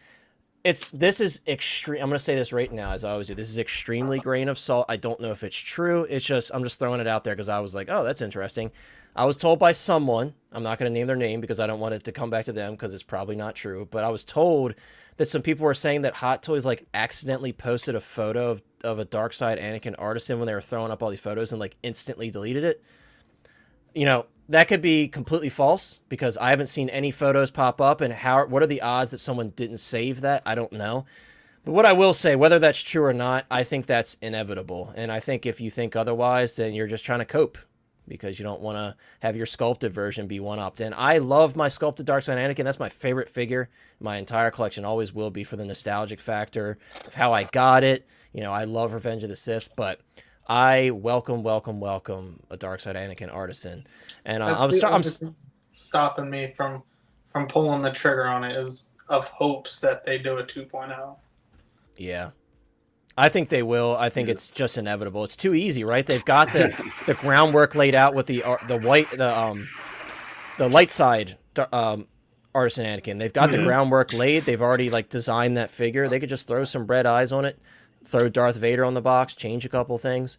I hope they do that this time around. Honestly, I'd prefer to say Darth Vader rather than Darkseid Anakin because it's Right. Darth Vader at that He point. was Darth Vader. I don't think it would one up. I mean, at least I would hope people didn't even look at it that way. That it's like. Yeah, I mean, look what happened. You know, I don't want to jump to it yet, but we're going to talk about a figure that somehow is getting one-upped when it shouldn't be with another figure. Yeah. Which I think we all know what we're talking about because it's a big conversation on Facebook and stuff. But yeah, Philly says that he almost pulled the trigger 4 times like recently on that Sideshow Grievous. Yeah, you dodged a bullet there, dude. And sometimes, you know, patience is a virtue. It's kind of like that Harley Quinn. 4 arms, bro. That's there. Crazy. You go. Yeah, it's conspiracy, right? Sideshows, Hot Toys is looking in on you, dude. They've got like someone spying from across the street, and they've got like a tap into your computer or something from like a slightly slanted roof. Right. This looks awesome. This looks awesome, though, dude. I'll just give my quick like 2-sentence thing on it. This looks amazing. Any other time, this would have been like my most hyped announcement of like the month, probably. But with all the other stuff we got, but yeah, dude, this is definitely getting pre-ordered for me. This is going to be a great piece, man, for a while. I think it's going to be just a great thing. I mean, it's Grievous, man. Like I said, I'm not even as big of a Grievous guy as a lot of you guys on the panel, but this thing just looks incredible. This is going to be one of those figures when new collectors start, maybe a couple years down the road, they're going to say, oh, I wish I was collecting when Hot Toys released their General Grievous. This is one of those figures because if you're a Star Wars fan, this is like, you know, especially prequels, like this is a pillar. Even in the cartoons, like, you know, Tartakovsky, 2003 Clone Wars, he was a badass. It's a slightly different design, but then you got the Clone Wars show. Like he was in that as well, and he had a very great presence in the show. I loved a lot of the scenes with him, so it's a very in-demand design, and I'm really, really excited for this. I really cannot stress how excited and how happy I am. I want to read Tom's comment because I think it sums it up pretty well. He said, can we appreciate this Hot Toys this year for Star Wars fans? Right, we got Kit Fisto, Droidekas, a new Darth Maul with a much better group of head sculpts, Darth Revan. We've got the Sith Stalker Star Killer, Grand Admiral like all the characters from Rebels. Like the list never ends. So like, yeah, you know, we're eating as Star Wars fans. Like we really are. I'm so happy with how this year's turned out. And it's like, look at like a completely different parallel. Look at like 2017 when The Force Awakens was coming out. Look at the stuff we got then, and then look at now. Like it's just crazy how far they've come with Star Wars. What's crazy too, man, is like these aren't even like people that just collect Star Wars. Like, you know, they're getting everything obviously, but like even for somebody like me who like likes other IPs, these announcements are hard not to collect, dude. Like all these announcements they're coming out with are like big time characters, you know, especially for somebody who really likes the prequels. Like anytime they release like a big character from the prequels, man, it's just been a great and we have yet to even get hardly anything from Phantom Menace, which is just so crazy to me that they could even go deeper with that. It's just Hot Toys' way of reminding everybody that at any given moment they can just drop releases like this at any moment and just be like, yeah, we got the Star Wars license. Like we have it, you don't, here you go. And piggybacking off that, what is really nice too about the prequels era is that it meshes so well, obviously, with the Clone Wars era figures too. Like, yeah. And so that just expands like so much what you can do. And then Hot Toys is throwing us a bone by giving us Clone Wars armor for our Jedi. So you really mix and match these pieces. And they're making me Grievous is a buy great 2 example of those it. Jedi with And they're clones making us armor, double dude. up on it too. Man. Yeah. Yeah. And I want to say what's up to OG fan when Star Wars was just Star Wars. Got to, and we're talking about General Grievous, a channel member and a good friend. Thank you so much for being here, bro. Always great to see you. And Joe P, what's up, bro? Great to see you as well, Joe P. Sorry, guys. I know the comments are coming in, but we're just kind of like vibing and enjoying the conversation with General Grievous. Guys, before we move on from General Grievous, I want to close the poll, and then as I close this poll, if anybody else has any additional thoughts as we close out and move on to another banger figure next, I'm going to end this poll, guys. Vote in this poll. I see the percentage just shooting up as I say I'm closing this poll. Guys, we got 67 people watching. Thank you so much for being here and listening to us just absolutely gush over these figures. If you haven't already, please consider liking the stream out. I'll just say, since they seem to be able to be very good now helping us recreate like scenes from Revenge of the Sith at this point, since you're giving us like destroyer droids and we've got B1s and super battle droids, time to drop in some airborne 212s. Yeah, I mean, people were saying that, dude. There's quite a few people saying that. So I mean, I haven't seen anything about it, but yeah, that's like we just need some of those. We just need some of those, and they were on the leak list too. Yeah, so it's funny because the leak list that I shared, I purposely left those out because that wasn't shared with me. So I didn't know where that came from. So I couldn't be like, oh, this is what I was told. It's funny because I almost feel like that Darth Vader, when people were saying Dark Side Anakin, maybe there was like some sort of like lost in translation little like, oh, hey, this is happening. Right. They were like very vague about it and they just took it as Dark Side Anakin because technically it is Dark Side Anakin and it is, there's a Hayden Christensen head sculpt. So I wonder too if that was like that portion that got kind of misconstrued there, which I'm fine with. Yeah, they could have meant Hayden Christensen and said Anakin and then they Right. So that's very possible. But yeah, I think I agree. Yeah, there's always room for 2.0s with Anakin and Obi-Wan because they're such huge characters. And Christian, Christian, please pre-order this General Grievous, dude. Please, dude. Don't wait, man. Not on General Grievous. You could wait on other stuff, not General Grievous, please, dude. Cooper, baby. The good thing about General Grievous right now, how it's coming out, is it comes out in time for the anniversary of Revenge of the Sith.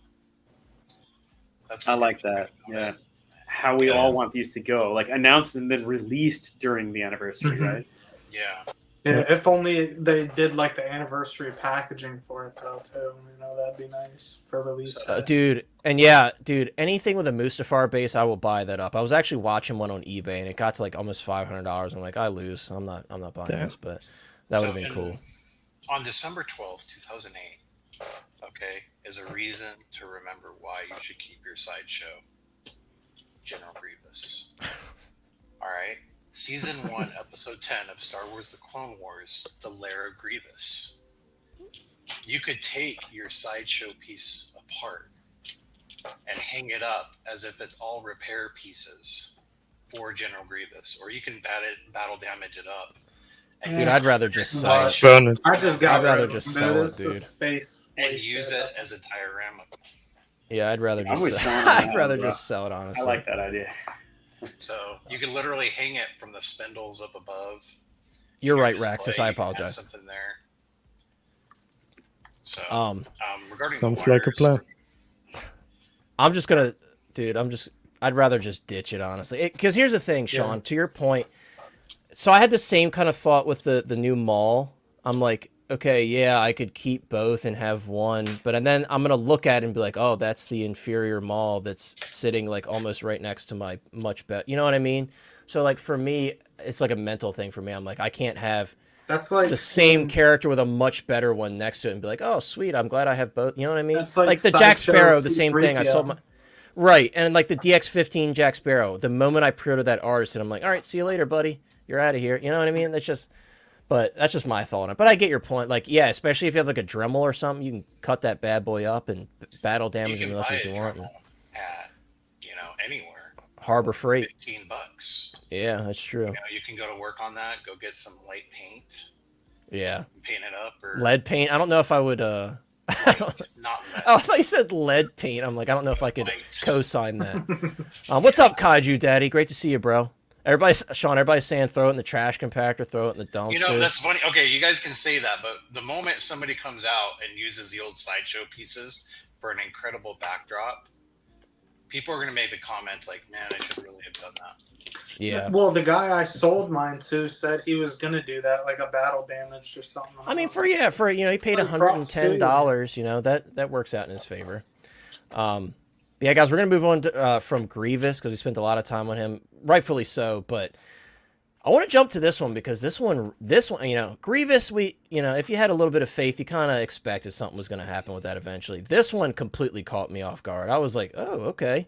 Because honestly, I do like the Iron Spider suit, but I hated that figure. I saw it in person one time at a comic shop, and I was like, this suit, oh, brother, this guy stinks. That's how I felt about it. I'm like, dude, like, yeah, like the suit was, it's so like thick Rubbery and rubbery, and it doesn't move how you would want it to. Like, so I'm really hoping, with that being said, I'm really hoping. Like what it did in the film. Let's put it that No, and I saw some people saying, which I thought was a pretty funny point, it would never happen. They're like, they should have made this 2.0 die cast. I'm like, dude, no, that's not plausible. It would have been cool, sure, but I do think looking at this, there are some similar characteristics to the old suit, but this does look a little bit better. I will say that it looks more posable. It looks like they've changed that, especially that blue section. It definitely doesn't look like that thick, like chunky, like plasticky. I don't even know how to describe that original Iron Spider. It's just, I wasn't a fan of it. But the real star of the show here, let's be real. And there is by the way, guys, there's a rooted and a sculpted version. Q, Chris, or Sean, how many for the Artisan version? Because one of you guys have it on hand. It was like $37.50 or something like that, right? Was it something? For this, I have no idea. Guys, come on, man. Now we look unprepared, I'm dude. interested in this.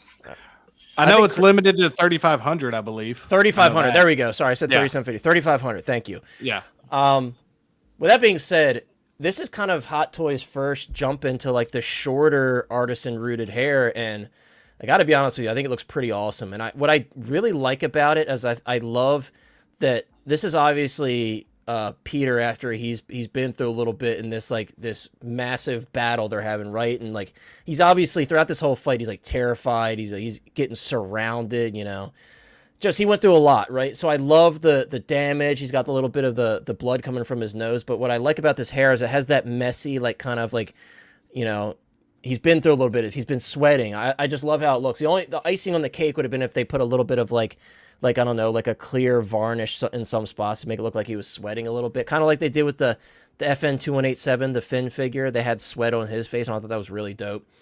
What I don't like about this is that damn neck seam. It's reared its head again on this figure, that terrible neck seam that we keep seeing. And it doesn't look bad in these photos, but when you look at the big picture. Oh, yeah, you can see that. Yeah, I'm not a fan of that neck. And I understand, like, the route they've been taking.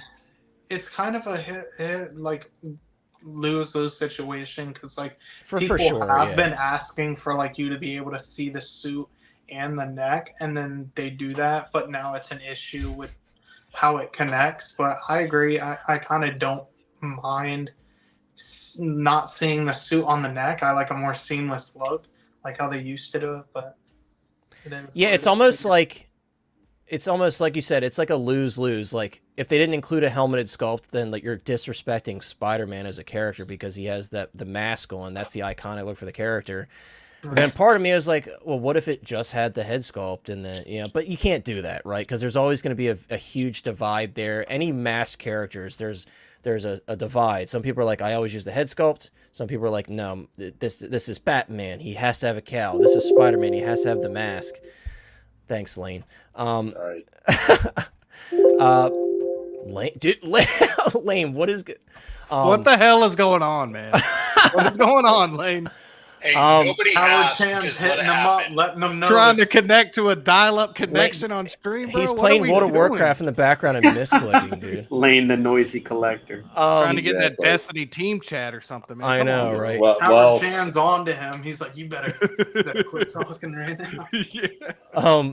What I will say, very, very professional, Lane. What I will say, though, that's really cool about this, there's quite a few really neat advancements with this. Number one, you have USB-powered lights all over the body, which is super sick. I really love that.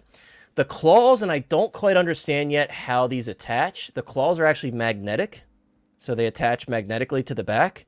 I don't know if that's like in art style where it's still a peg, but it has a magnetic, it has a magnet inside of it. I don't know if that's how they did it. Either way, I think it's very clever. I love how these LEDs look, and I'm guessing these are probably like, they're probably like Iron Man hands. You know, Iron Man has that clear peg so the light will pass through. Guessing it's like that. What don't you like, Chris? The magnetic thing, because I just know from past figures that have magnets, like that'll just wear on the suit material. Well, actually, I'm going to disagree with you there. It depends on how it's done, because actually the way that the claws attach now on these figures, it's actually like kind of rough on the figure, because number one, the peg's like kind of a pain in the ass because it's kind of very friction fit, but also it presses up flat against the back of that suit, and if you push it in far like you're supposed to, it's going to leave like an imprint or something on the suit. And a magnet, because of whatever the magnet's made out of, like iron or whatever. Well, so like like that material is going to turn matte or flat and rub away. Like it depends on how it's attached, right? So if there's a peg there, might not be as bad. If it's like straight up just a magnet in the back, I don't know. Like I have like the black and gold suit Spider-Man that no one wants from No Way Home, and that has like a little magnetic disc on the front, and that left like a little imprint. But after like a day of taking it off, it went back to normal. So I don't know if that would be the same case with this one.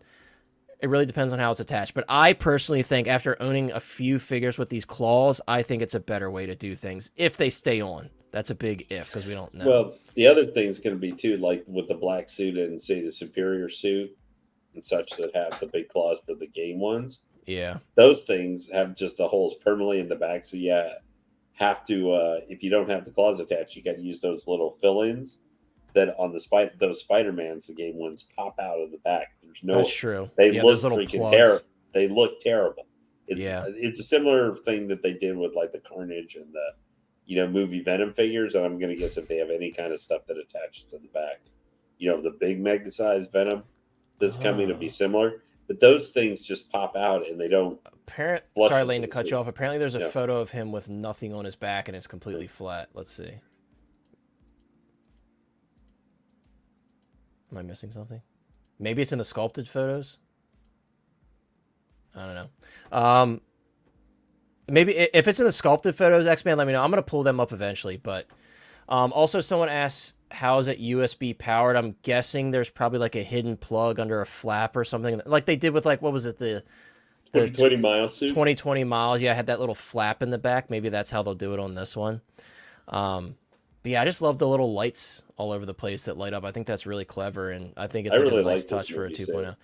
What you want to know what the sickest accessory in my opinion is? Let me see if I can find it. This right here. That is so cool, dude. Where he's grabbing Mjolnir and he like uses it to propel him forward through the air. I love that. Yeah. See, Dan, this is why you have to see the movie, dude, because you're missing out on all these moments. You have to watch it, man. Dan's like, oh yeah, that moment. Yeah, love it, dude. Just love that moment. But so shouldn't every Iron Man going forward now have this technology?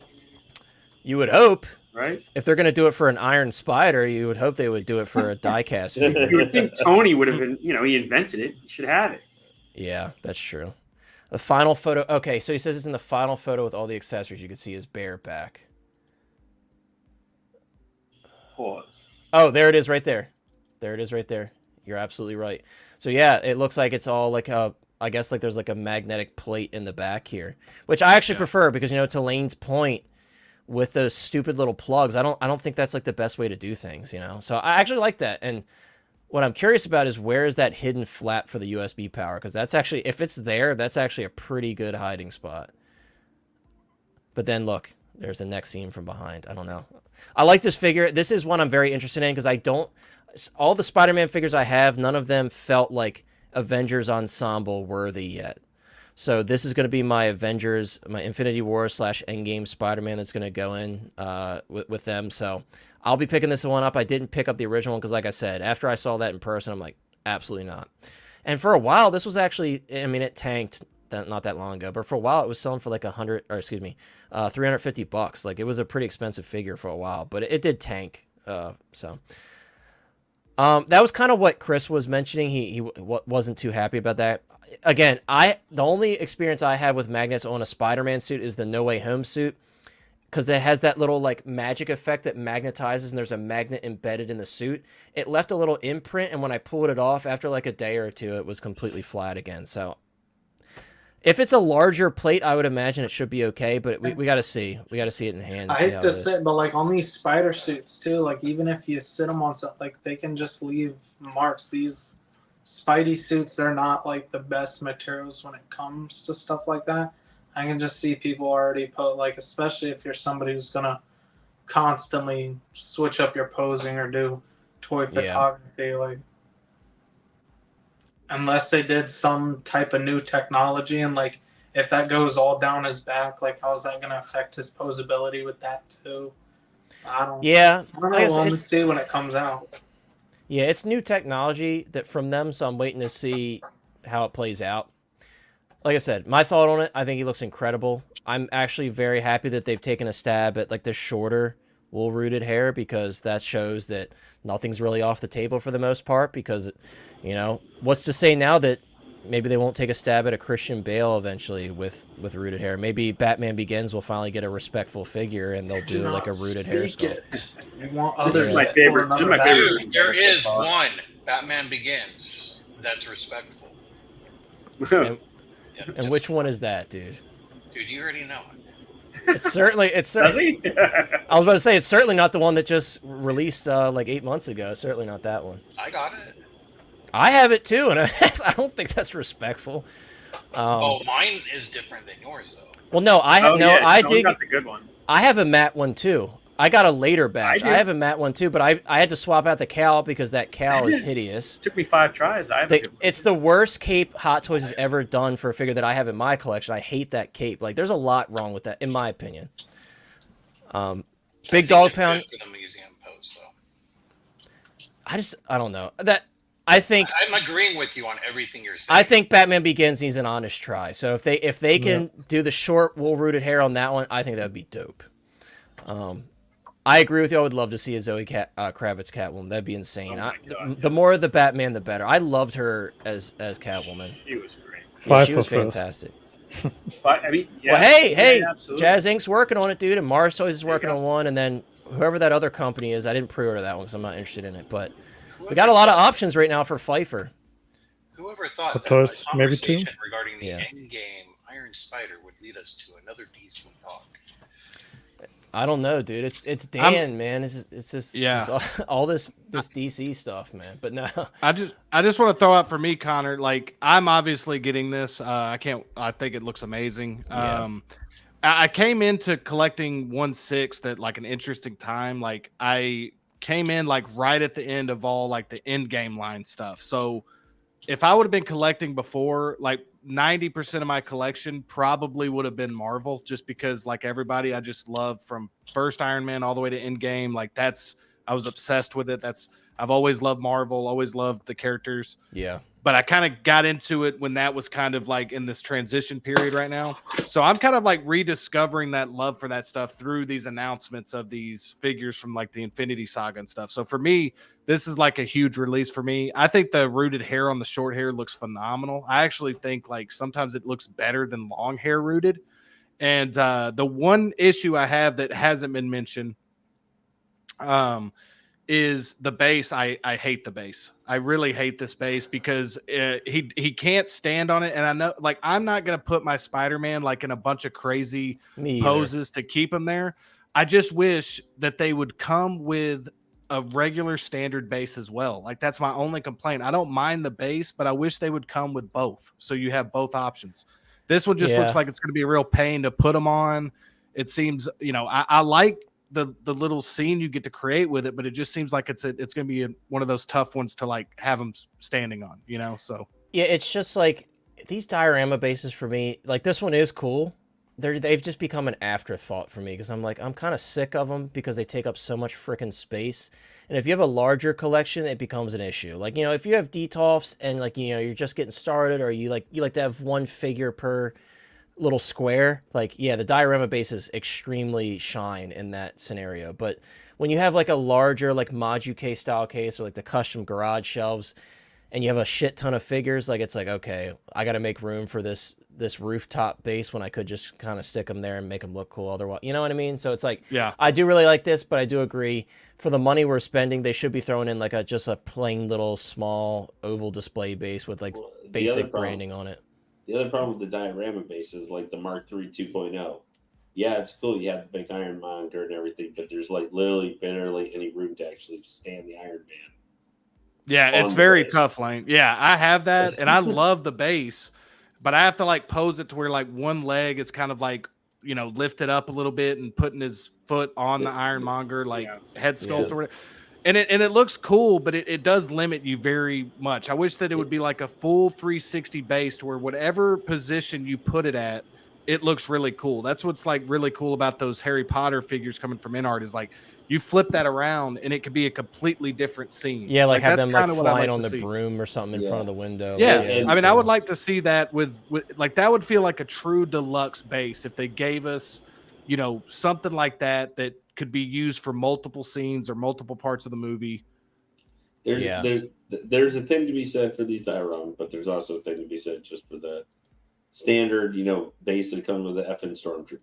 It just looks like it could be from any Death Star or Star Destroyer or whatever they're standing guard or base, because then you can also pose them a little bit on those bases. If you're not trying to do something wild, but you just want to stand them, but maybe not, you know, in kind of a little bit of a motion pose or something, but you still got the base to stick them over to help keep them standing up. But I think from a design point of view, though, there could be like a space-saving consideration with a base like that, where it's like we design it like that so you can have 1 foot on, 1 foot off, and it's not taking up a ton of room in your display. I can see an argument made for that too. But I'm not discrediting what you're saying because I agree with you. It just becomes difficult, I think, with especially with the die-cast figures, where it's like they're already kind of awkward to like shift their thighs a little bit and stuff. Like the Mark 43 when he came with the Ultron Mark 1 drone and stuff, and it's like he can barely stand on the base without it like getting in the way and it being awkward. It's like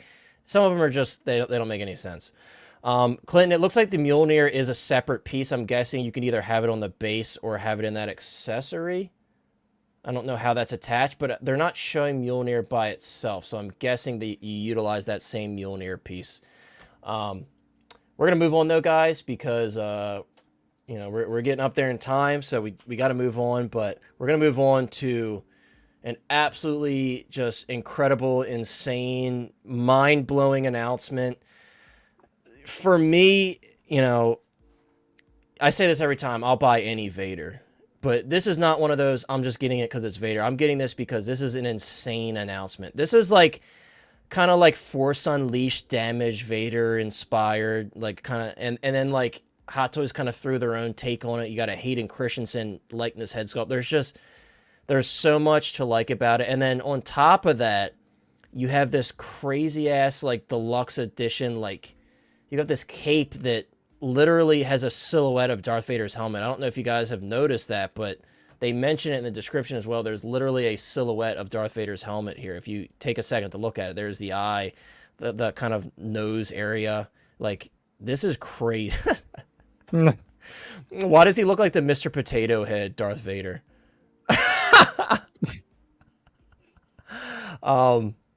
But yeah, supposed to be battle damaged. It was like not, I see now. Not see it easy doing this, but I worked see it really now. hard. Yeah, I think it's kind of like if you superimposed it, you really wouldn't even be able to tell the difference between what Hot Toys did and what I've done. I see, dude. I see it now. I see the inspiration. Yeah. The Mike strikes back, man. Well, I think Mike was the model for this sculpt work, right, Mike? I mean, I think they used you as inspiration, and they did. You know, I was the reason for that leak. Actually, people saw my picture.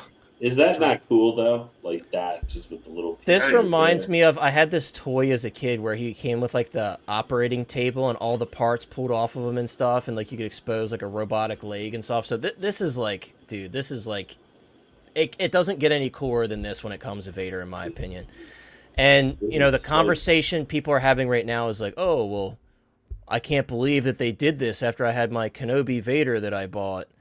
And I'm like, well, no, you know, the Kenobi Vader, that is encompassing a moment from that show that we all enjoyed. And, you know, you could still enjoy that figure. And I don't think at all, because, you know, we're looking at canon versus not canon, which is this right here. So you're talking about a canon piece of a show with a particular moment versus like a Mythos Vader type of deal. It just has an amazing cool factor.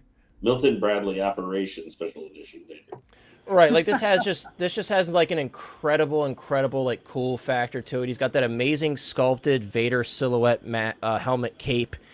He's got the battle damage all over. He's got the exposed arm, which this looks like the same one they used for Revenge of the Sith, Anakin that came with him.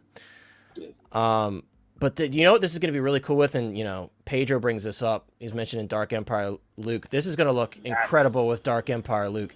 And Pedro, I think like with this one, this is like an amalgamation of a bunch of different stuff that they took inspiration from, and I kind of love that about it.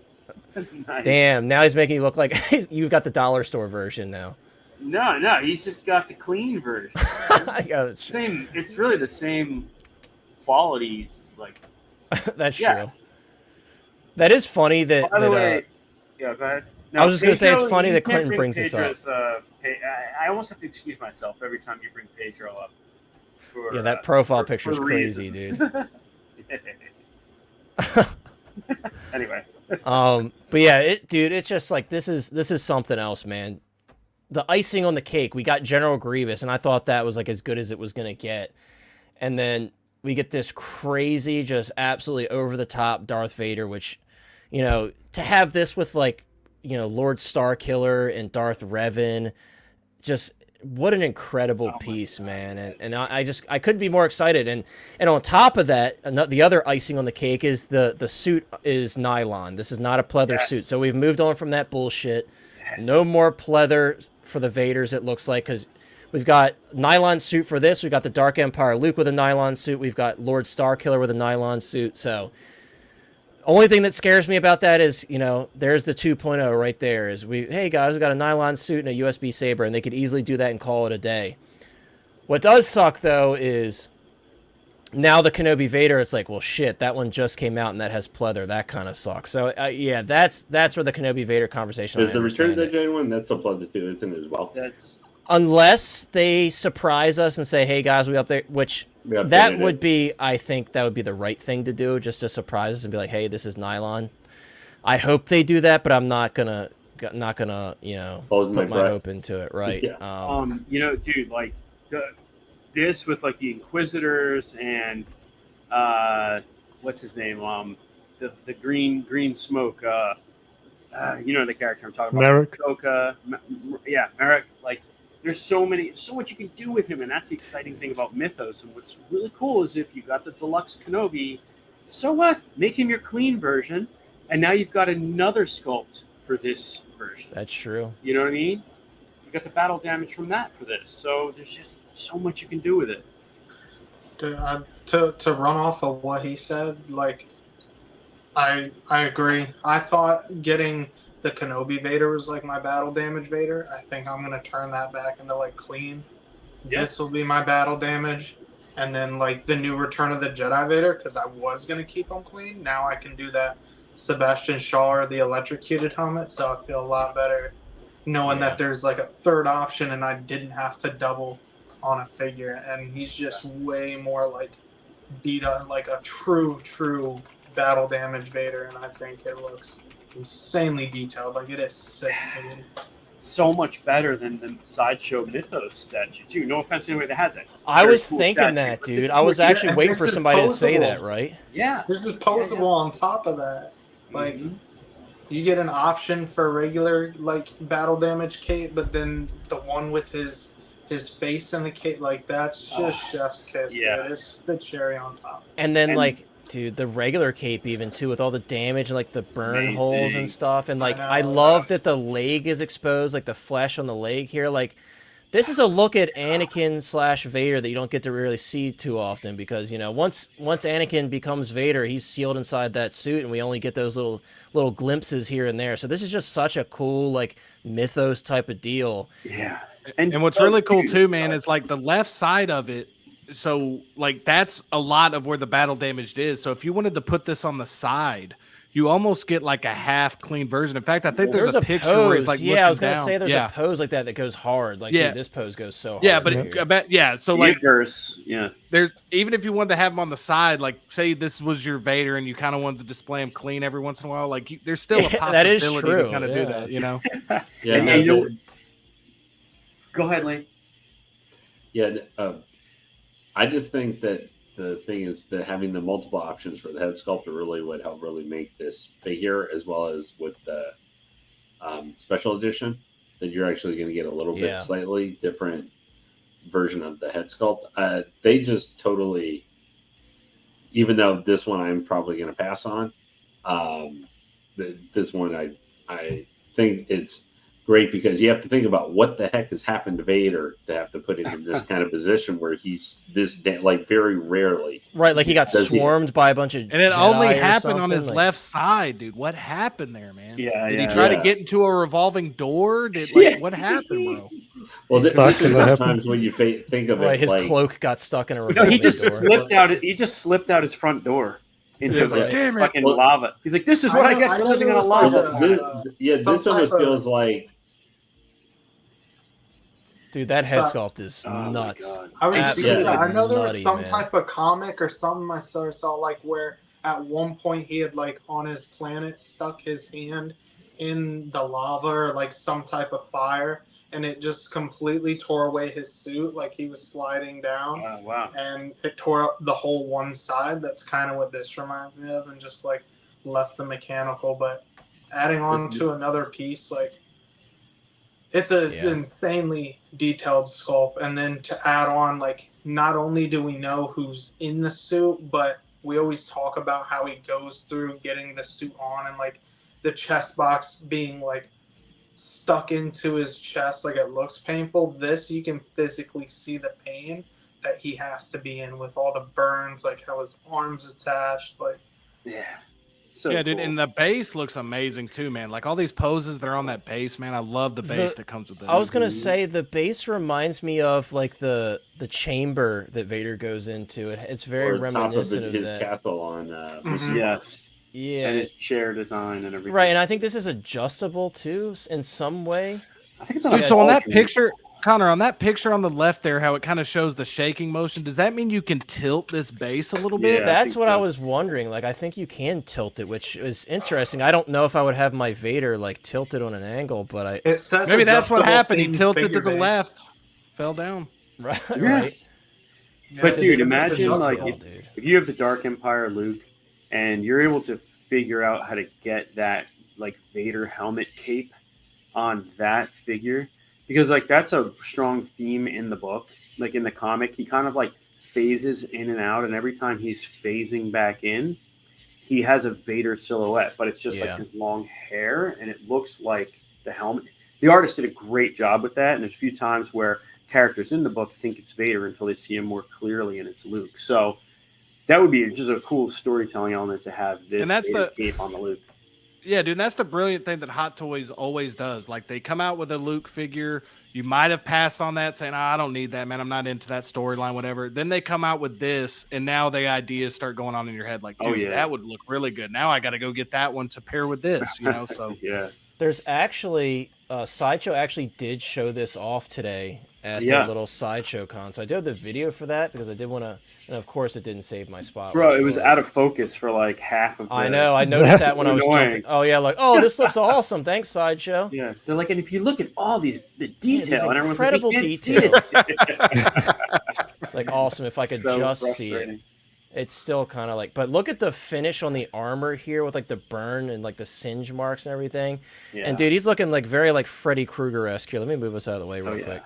He's looking like very Freddy Krueger like right here with those burns. But dude, like with the lights on the belt and everything, he looks awesome. And obviously this doesn't do the saber too much justice because this is in like their nicely lit display here. But dude, what a nutty figure. That cape is insane, man. Let me tell Yeah, you, dude. you know how popular that Mythos statue was? Like, Yeah.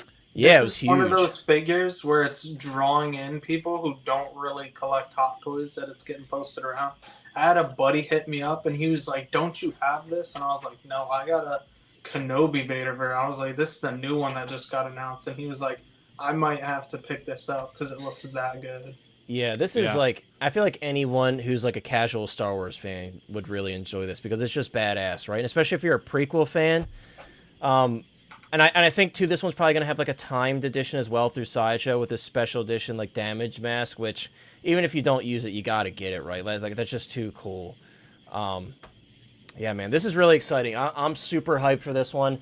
It's another one of those. It's like, how do you only get one of them, right? I mean, I'm only gonna get one, but I'm like, it's an easy like I could squeeze in two, but it just looks that good, man. It's totally cool, and I'm really hyped for this.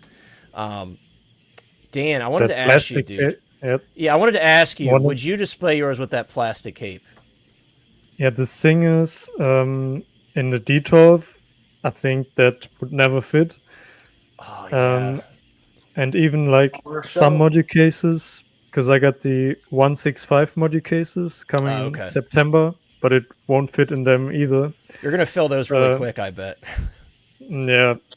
So, yeah, I don't know where to put him if I would get the deluxe version. So I think I grabbed the standard one because the standard cape is also really nice, battle damaged. Yeah, it's got like the burn holes in it and stuff. You really can't go wrong, and I mean that makes sense, right? If I often buy stuff just because I was like, it's cool to have it, but realistic application, yeah, it's if you have DTOFs, you're not fitting it on the stand with that cape and everything, no shot. But it is really cool. Dude, this is a piece that you buy and then you just figure it out later. Like you just get it. Like I have the Kenobi Vader. That's like my first Vader, the Kenobi Vader. I'm fine with it. Like Mike said, like just changing that one to the clean version. I actually prefer the clean look of that figure because, like you said, Connor, at the beginning, this is like true battle damage. This isn't just a little bit of a saber cut through the helmet, and that still looks badass. Don't get me wrong, but like this is like true, like Vader through all of it. So yeah, like he barely stayed alive type of deal. Yeah, and it sucks, man, because I got the the 40th anniversary one on pre-order. I definitely still want that one. So again, man, just finding a way to make me buy 2 or 3 of Vader when Dude. I was like, hey man, this is the only Vader I need because I get clean version and battle damaged. I'm fine. And then they come out with this. I'm like, damn it. I'll put it this way. Darth Vader is my favorite character ever of all time in any piece of film, TV show, doesn't matter. So for me, for me, like I'm jumping on this Darth Vader like no tomorrow. Any Darth Vader that goes up that's 6 scale, I'm like, I gotta have it. You like him better than Dom Toretto? Yeah, dude. Yes, sir. Family. I want those figures. I'm gonna try to speak it into existence, man. Yeah, dude. It's just threw me for a loop. Yeah, this is really cool, man. For me, it's like the first thought was always redeem Vader, right? Because that's just kind of like, for the most part, just changing the colors of things. This is like completely out of any realm of possibility that I expected, at least for Hot Toys to do. They clearly put like their A-team on this one because the details. And someone asked, and we did mention it earlier, it was Brandon. Yeah, the silhouette of the Darth Vader helmet and the cape, that's badass. And it's so subtle, I don't think it throws off the look of the cape at all. I just think it's like a nice little Easter egg. And honestly, if they didn't say it, I may have not initially noticed it, which I like that about it. It's just like a nice little subtle thing, and it's so badass. I didn't notice it, dude. Somebody commented on my video about it, and I was like, I totally missed. Right, it's so subtle, and it's so clever, and like that's the liberty you have with like a mythos style figure. There's not as many constraints, and you can kind of be a little creative here and there. Of course they stuck to a certain. When it comes to licensing, like, they have the Hayden Christensen likeness. The damage is consistent in some areas with what we've seen in the films and other things. But this is just an absolute smoke show of a piece. What an incredible announcement from Hot Toys. I could not be more happy. And, I'm going to ask you guys a question at the end. It's going to be, a very difficult question to answer. But I want you to think about all the options we've seen tonight, and from Hot Toys, because it's going to be a thought-provoking question, but a very easy answer, maybe for some of you. Is everybody picking? I mean, I know the people that have spoken up. Like, is everybody else on the panel getting this? Or I know Lane said he's probably passing, but is everybody else getting it? I'm considering it because I really like it. Yeah. My issue if they don't, I have 84 things on pre-order right now. I'm Yeah. about to add at least 2 of the Mark. What's one 42. more then, dude? Like, come on, You man. know, I gotta. This is Sean and Connor with pre-orders. Yeah. Do not follow my example. I want the Black Widow. They're barely You holding just don't on. get it. Dude, for Vader, I'll die on the Death Star. It's okay. But yeah, you know, it's not to mention the fact of how many clones I'm going to have to buy if any more are announced. There's So That only- is that's why he true. would probably put in a box and be even suggesting 212 clones. Right. You know, for 212s, it's going to be 6 at Yeah, least. well, that's what I'm You using get for the the box saying 104th don't Wolfpack, even that's say 12 clones right there now. that I have to get. Yeah, you got a lot of clones to buy. Clinton, I'm guessing, I mean, we can all kind of be a consensus on this, but I think it's probably 4 SKUs, because maybe, 4. is it 2 special editions, 1 for the deluxe and 1 for the standard, right? I I'm think guessing. so. That's usually what they reads on do. Facebook, yeah. It's like Yeah, that's usually what they do. So probably 4. I think what the I'm best glad thing I'm not the guy who's going to have to be updating like Sideshow's website over the next. Yeah, that's week not and a gonna- half. Yeah, that's not going to be fun. What's up, Striker? Striker says, I already have the battle damage Kenobi Vader, and I'll definitely be taking this one, but I don't need that sculpted cape. That's fair. I mean, you know, like Dan said, if you don't have room for it, save yourself the money, you know? You might as well. And that sculpting is going to be a love it or hate it. I think with it and stuff. I think it looks cool because you can't get that even with the wired cape. That's true. And you can Oh, put what? that cape on any other Vader too. I would imagine. Yeah, I probably either it's easy or you can kind of make it work in some Yeah. form of capacity. But I think this would be best with the display, though, where you put like the Artisan Luke along with Star Killer and Darth Revan. yeah, dude, I agree, Artisan dude. Luke with this would go so hard. Like, Yeah. I just need for that Dark Empire or someone give us a young clone Emperor Palpatine yeah, from Dark Yeah. Empire. That would That be would be perfect. sick. Or Jedi Princess, since we haven't had a Leia in a long time. Oh yeah. Jedi Princess Leia from Dark Empire, where she's actually got Jedi robes and cape and the whole thing. Or you do what people have been doing, putting the using the Reva body or Reva body with Of the Leia, Yeah. like Dark with Side Padme Leia. Yeah. yeah, that is true. I've been seeing or that. Dark Side Padme. But yeah, Striker, dude, I agree. This does open the doors. All of this stuff, really, like Revan, we've been saying this Revan, this Dark Empire Luke, this stuff opens up the doors for creativity to expand beyond, Episode 3, you know, Attack of the Clones. Like, they're doing stuff that we, even a couple years ago, we would have never expected that this stuff would be possible. So it's really dope. I'm really, really happy with what Hot Toys is doing, especially with Star Wars right now. They're just How are you killing doing it. all these good Robo guys? Give me my Star Wars Dark Forces Dark Trooper, please. Like big mega tank. Yeah, Dark that Troopers. that would be interesting for sure. It'd be a big piece. What is up, my friend HG? How you doing? I hope you're doing well. Guys, we're going to move on from Vader. I know as exciting it is, we could talk about Vader for hours.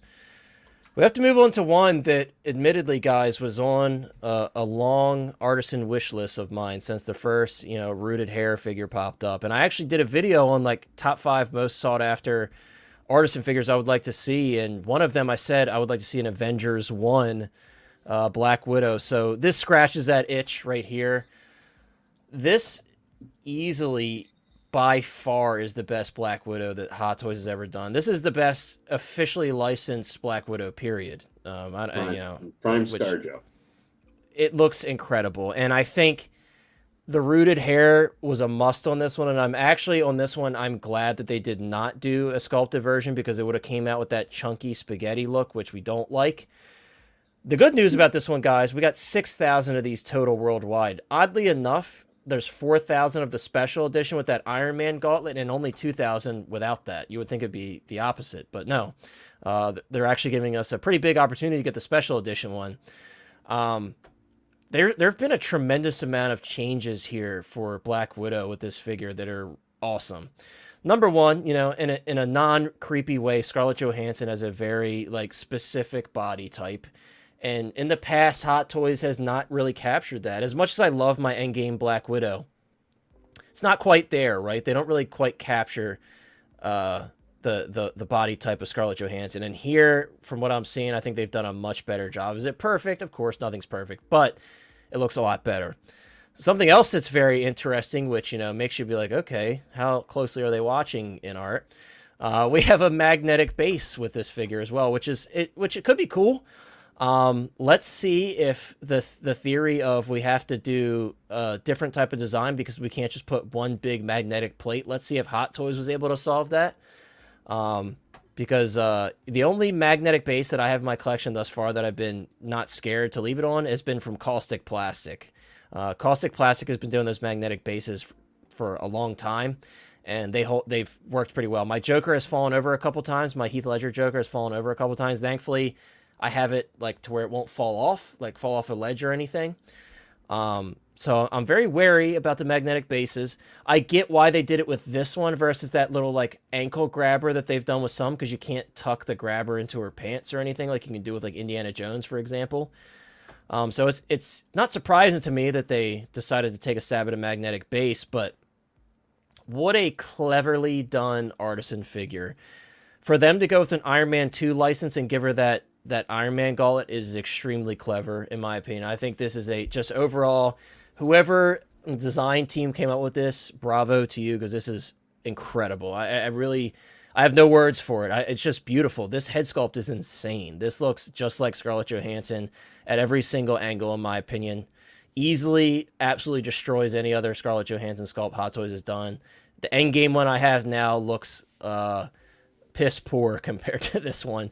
I still love that figure though, and I'll keep in my collection, especially for the moment. But yeah, Justin, I just want to jump to you because I know you and I have shared an equal want to see an Artisan Black Widow because it just seemed right, with the hairstyle she has and everything, and the fact that they're now using this wool rooted hair versus that crappy nylon they used on Black Widow for years. It just felt right, So what are your thoughts, man? She's finally here. We have an Artisan Black Widow, and it's in one of her best outfits too. So this is it's amazing. It's really really dude. nice, I think a lot of people, and me and you had talked about this, Connor, and I'm sure we've talked about it with others, but like a lot of us were either thinking Thor or Black Widow for like that first Artisan Avengers figure. I'm ecstatic about this, dude. I think this is like, I know we don't have it in hand. I know it's a prototype, but this is like masterpiece level of a figure for me. Like, I just think the lightness, like you said, dude, I'm really proud of myself for not buying backwards on the Avengers line because I'm really waiting for 2012 Avengers and before to like get this type of figure in my collection. So when this got announced, dude, I was like, okay, I'm so glad, because there's been a few times, man, I've been looking at that in-game Black Widow or from the Solo movie, and those figures are great, but like this one's just a different level of likeness, of proportion. The suit is great. It's the first appearance. I mean, this is, from Iron Man 2. I love that accessory that comes with it because it also fits, even though she's not in the suit in the scene, she gets to use that, pulse or whatever in that like party scene with Tony. So that's a really cool like Easter egg there for that. I just think it looks amazing, man. And again, I know we don't know until we see it in hand, the rooted hair from Hot Toys and all that. But dude, the base all the way to the rooted hair to the accessories you get with it, I just think it looks absolutely phenomenal, man. And anything that's coming out Avengers 2012 and before, I mean, again, I'll collect other stuff too.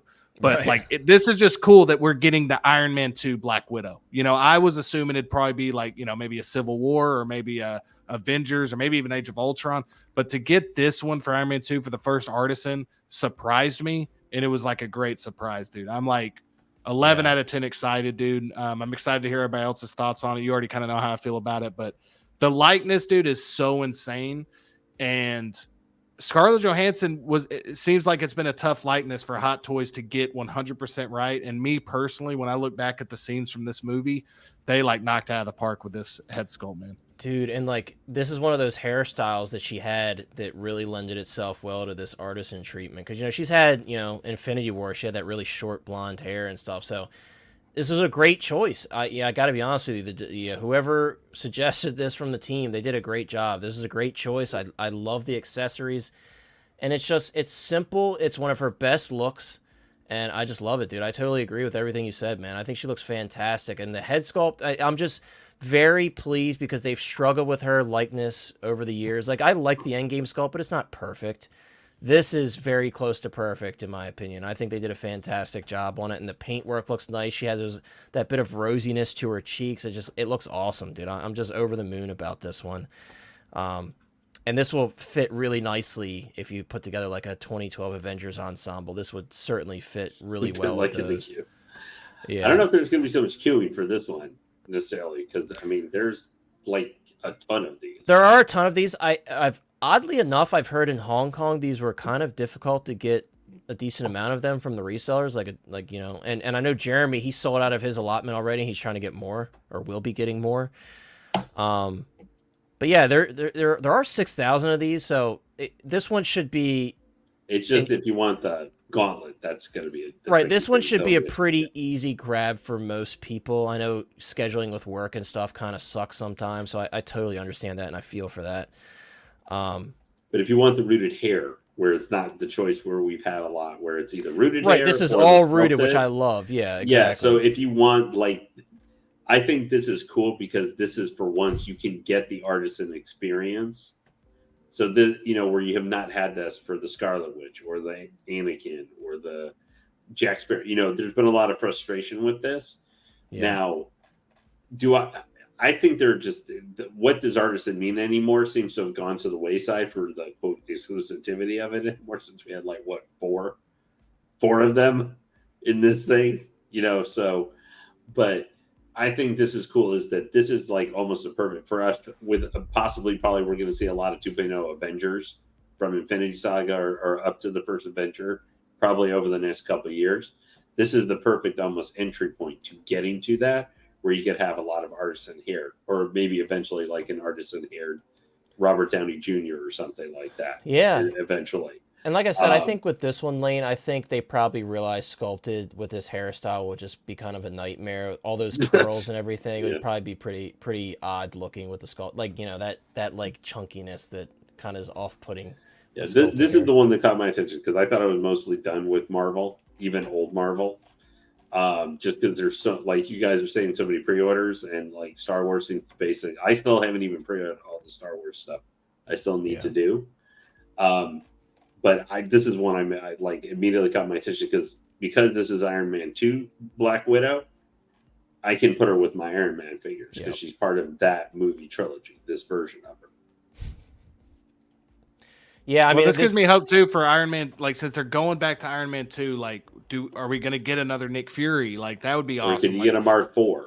You know, well, I mean, Iron Man, like I said, they're going to make the Iron Mans. I think for me, it's like the reason this was so exciting is because, you know, we know they're going to go deep on the Iron Man figures. They're going to do 2.0s, then they're eventually going to do 3.0, like all that stuff. So for us to get a Black Widow from Iron Man 2, even though it is her first appearance, you know, she didn't make her first appearance in a solo movie, you know, her and Hawkeye. So like, that's cool to get it. So there's a possibility when we get Hawkeye that's like Thor related, you know?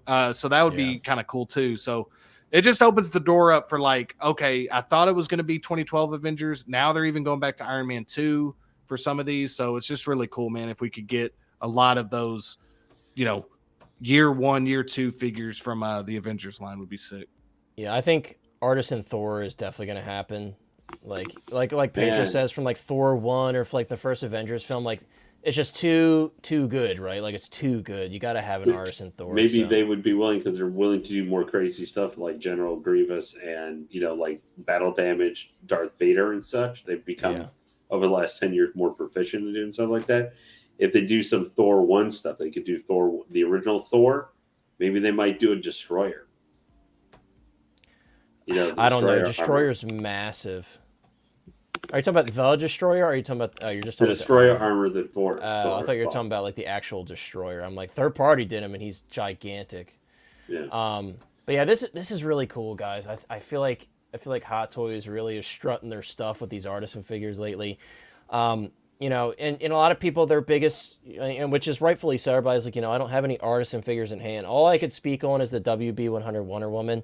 And she's got pretty, you know, substantial curls in her hair and stuff, and she looks fantastic. I haven't had to restyle her hair at all. It's holding its shape, and she looks as good as she did day one. So I have faith based on that the Artisan line will be a home run. I'm sure there's going to be some hiccups here and there. For that kind of hair. Yeah, Wanda, and then, you know, our true first test will be the Artisan Anakin whenever he releases. But I have faith, you know, because that Wonder Woman, and people are paying the amount of money people are paying for that WB100 Wonder Woman. I looked on eBay the other day. They're paying like over $1,000 for her, which is crazy. And dude, it's just cool to get it's just cool for a little while. It's not going to last long, probably, because again, we've been getting so many great Star Wars announcements this year, Yeah. like top tier, that it's Right. cool to get a couple of like what I consider this to be a top tier announcement for Marvel. I do like that. So hopefully we get a couple more for Marvel this year. We'll see. But if not, that's cool, because this is for all the stuff, for all those Star Wars figures to be announced, and for a lot of collectors to be talking about this piece, just shows how good they did with this prototype here. So I agree. Yeah, and if you're like, a fan of the 10 years of Marvel, I feel like stuff like this is like your bread and butter, right? Like when you're like hoping for stuff to come out amongst all of the Iron Man and stuff that we see often, which is welcomed in some cases. It's something different, but it's something that is very much exciting. This is stuff like this is exciting. The Vader's exciting. All of this stuff, really. Whether I like that Mark 42, I'm not a big fan of the Mark 42. It's still exciting because it's cool, right? So yeah, I mean, I'm very happy with the variety this time around. I do want to take a look at one more figure. Real quick. Sure, go ahead. All right. So one thing I'm disappointed about is we didn't get a sculpted version with this. So because there's a lot of people that want this, I really want it. So And are you imagine against the being rooted like a hair? hardcore Iron Man or Marvel collector, and then you don't get this, but everybody else is going and scalping and everything else. I thought after the whole drama with Anakin that they learned their lesson and they were going to go with this, doing a sculpted version of every Artisan version. And this is, in a way, kind of pissing me off. At the I same want this and everything else, but if I don't get it and I have to go pay scalper prices for it, At the same time, there's 6,000. 6,000. That's think it a should be lot, good, man. Yeah, I mean, Yeah. I honestly, and I don't want knock on wood. I think this is going to be an extremely easy pickup. But there's 6,000. 6,000 is a lot for an Artisan, because usually you get like 3,000 rooted or 4,000 rooted and like unlimited sculpted. But 6,000, I think that's a lot. I think that's enough for those who would be willing to spend that amount of money on this figure. I think that satiates most people. So I understand what you're saying. Again, with this one, my thought on it, I think the sculpted hair on this one, it'd be kind of difficult to make it look like not cheesy, because they're such like thick curls, it gets kind of like plasticky, if that makes sense. Like even like some of the Wanda hair sculpts, they looked a little plasticky to me. That's just my thought on it, though. I agree. The seamless look that you get here too, like it just looks so realistic, like they pulled her off the screen. I think, like you said, hitting the nail on the head. That looks like ScarJo to me, like through and through. If you don't see her likeness there, I don't know which Black Widow you've been looking at, but I mean, I almost pulled the trigger, like everybody here basically said, on the Endgame one. I kind of skipped over that, and then the ones from the film came, and I was like, the proportions are better, but the likeness wasn't as good as I liked it with Endgame. But then those proportions weren't that great, and I was like, the Solo film movie, like I didn't care for the suit, and if I was getting one, I liked the white one better. But definitive Black Widow is wearing a black suit, so I'm just glad I held out, and this is an iconic suit, like you guys said. So. And dude, I'm telling you, man, with the rolling eyeballs on these, like I know some people could care less, like. It's a must for me going forward. That with makes my or breaks collection. the figure. It's Yeah. like the eyes to the soul, or the window to the soul. That Luke man. Skywalker looking to the side, man, still kills me. Yeah. Yeah. Yeah. Bro, as someone who shared a moment with Scarlett, I can tell you this looks a lot like her. Especially back in her, the 2010 era. I know I was there. And you got to tell that story of what happened. I'll tell the story real quick. I was playing pool, and she was playing pool right next to me, and she was looking over at me. So I looked over at my buddy, and I was like, "Dude, I think Scarlett obviously wants it, So she, I see her looking over, and all of a sudden she starts walking over to me, and I'm like, "Here we go." So she goes, "Excuse me," and I was like, "So." And she says, "You're sitting on my coat." And I said, "Oh, I'm sorry," and that was it. But yes, Riz. Yeah. She did look very cute, I will say. But there was some stiff competition there. But Scarlett, she could hold her own. Beautiful girl. Well, hey, That good was thing my you moment. sat on her jacket because you got to talk to her because I got of to that. talk to her. Yeah, That's funny. So, You know what would have been hilarious is if they announced another Ryan Reynolds character the same time as this on the same day. That would have been interesting. that would be cool. Because she refused to ever do a movie with Ryan Reynolds. Yeah, what's for the Marvel. story? Do we know the story behind that? I don't know.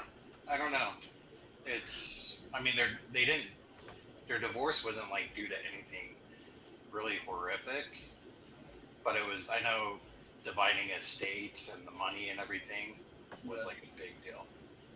I'm gonna so guys, we got 2 more quick figures I want to take a look at. I'm omitting like Scorch and the Darth Maul hologram just for time's sake. But this one being an Artisan, I really, because this is such like a you either like it or you don't type of figure. I just want to quickly like hear people's thoughts on it. I hate to say it, I actually really like this figure. I don't hate to say it, but I actually really like this figure. I think it's cool. And I saw a lot of people saying that like Hot Toys copied some cosplayer. I'm sorry, no, he didn't. They did. It was like 2016. There was an event where they had a bunch of custom figures made, and actually all of these figures went up for sale last year through Heritage Auction. We're talking an Axis Chemical Plant diorama from '89 Batman with a never released Bob figure, and it had the helicopter on it. They did a 66 Batcave with a prototype 66 Batmobile.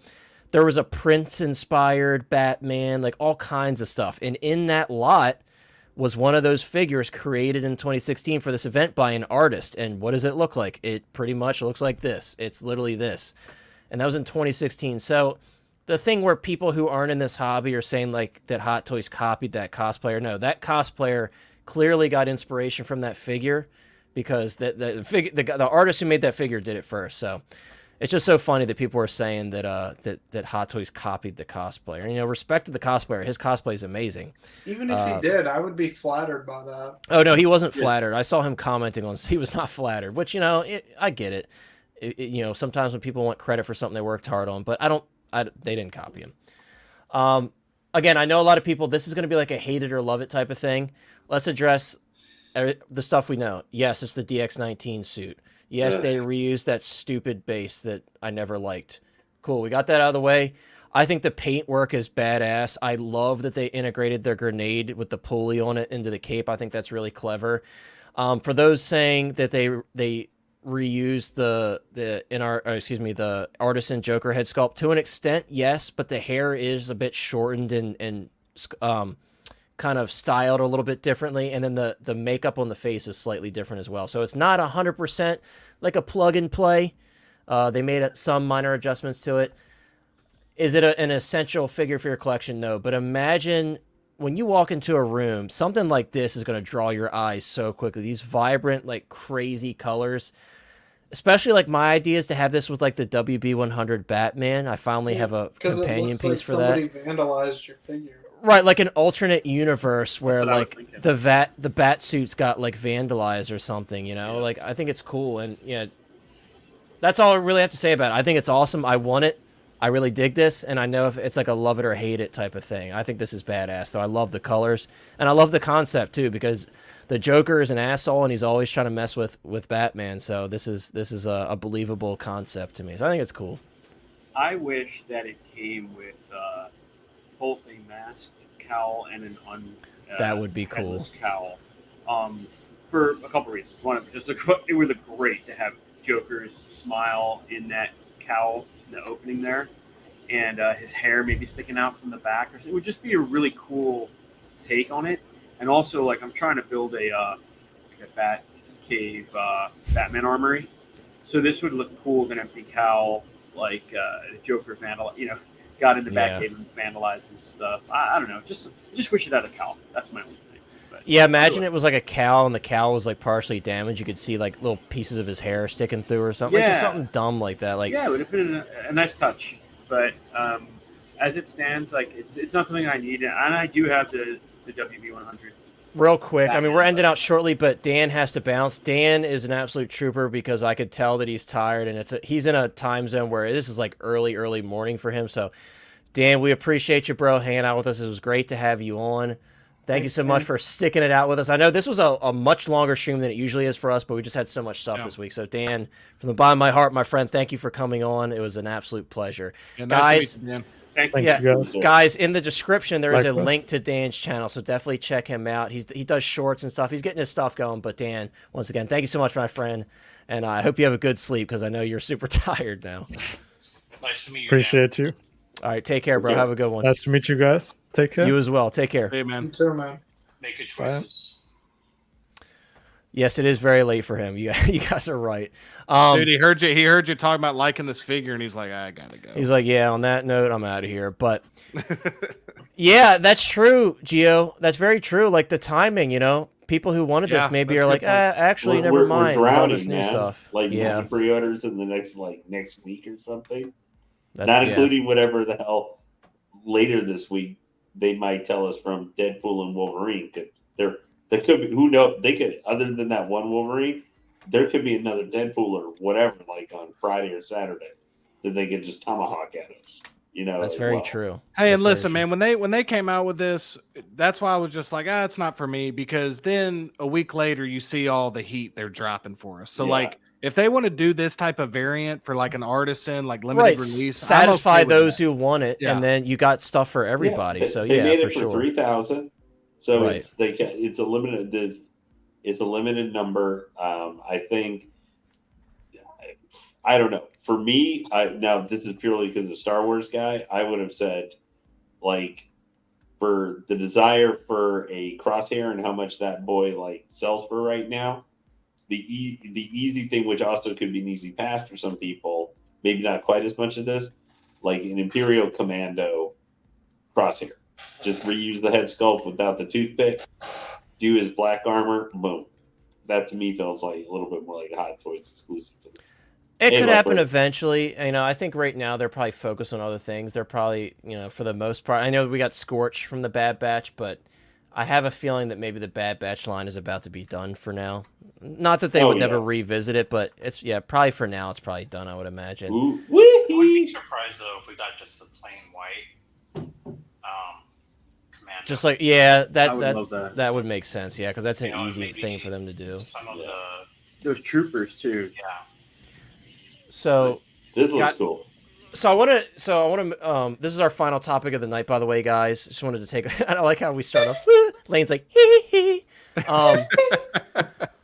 I absolutely love this. I think it's beautiful. I think the likeness is fantastic. I think the hair looks, which is very, very difficult hair to do because of the way it's kind of like permed.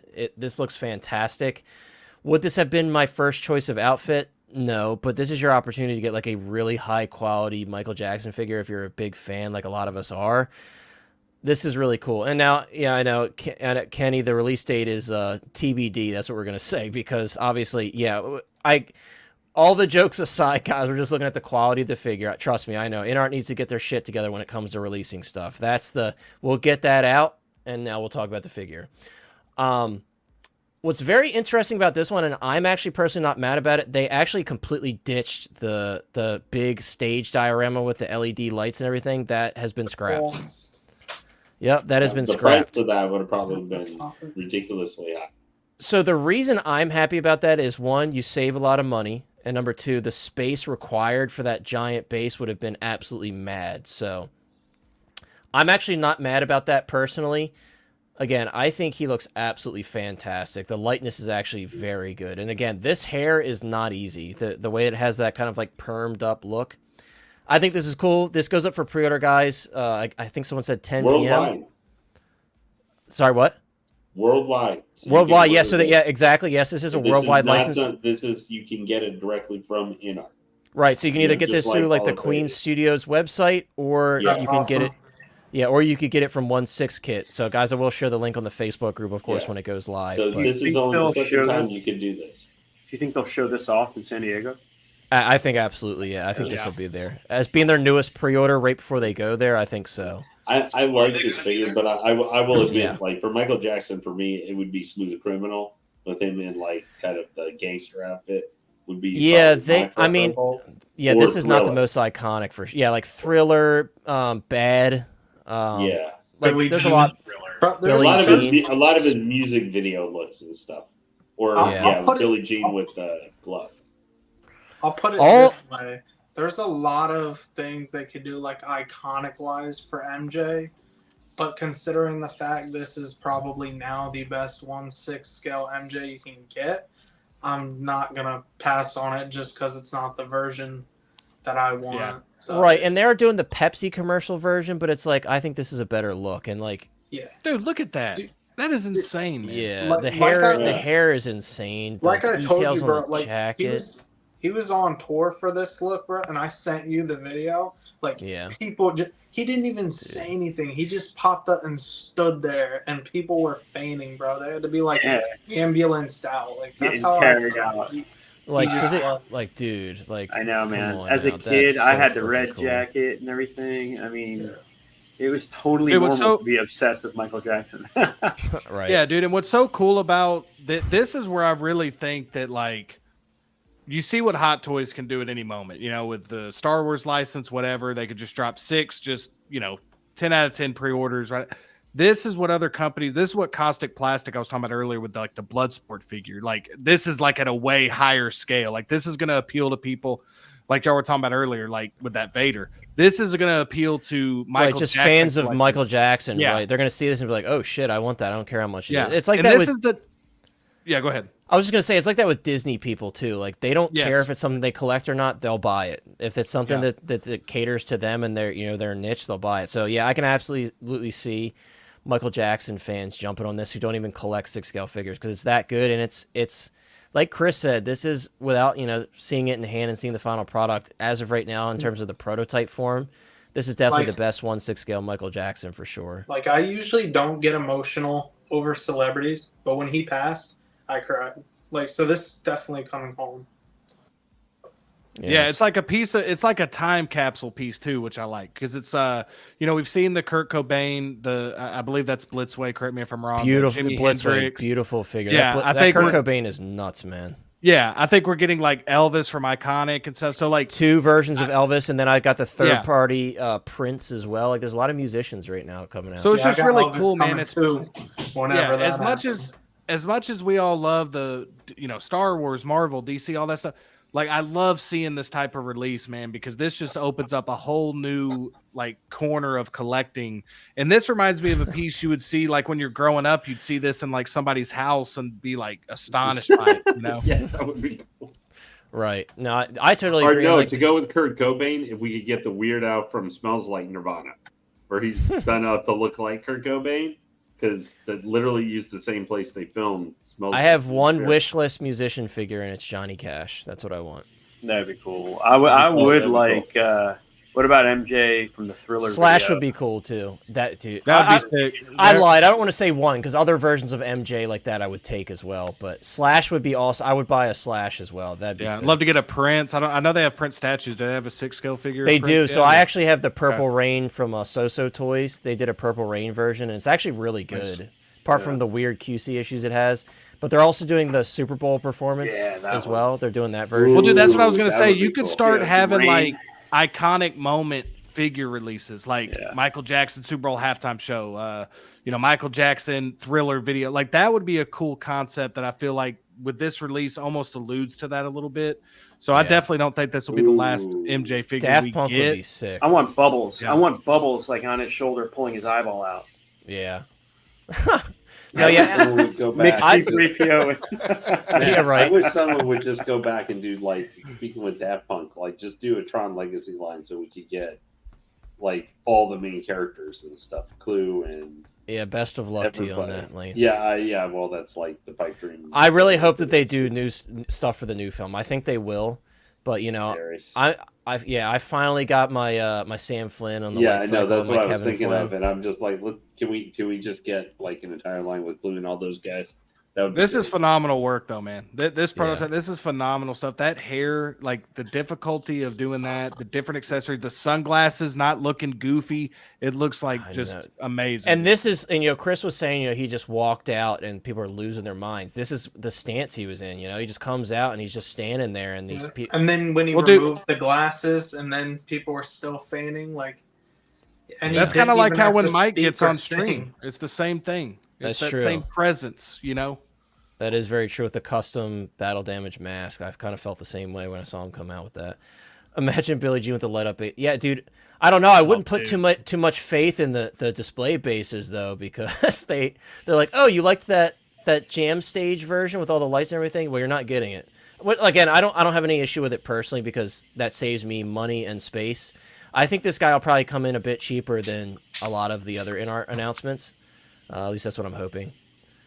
Hey, with the By the way, I was muted, but I do appreciate you guys recognizing the painting that happened. Yeah. With that print, was there ever like a 1/6 scale motorcycle?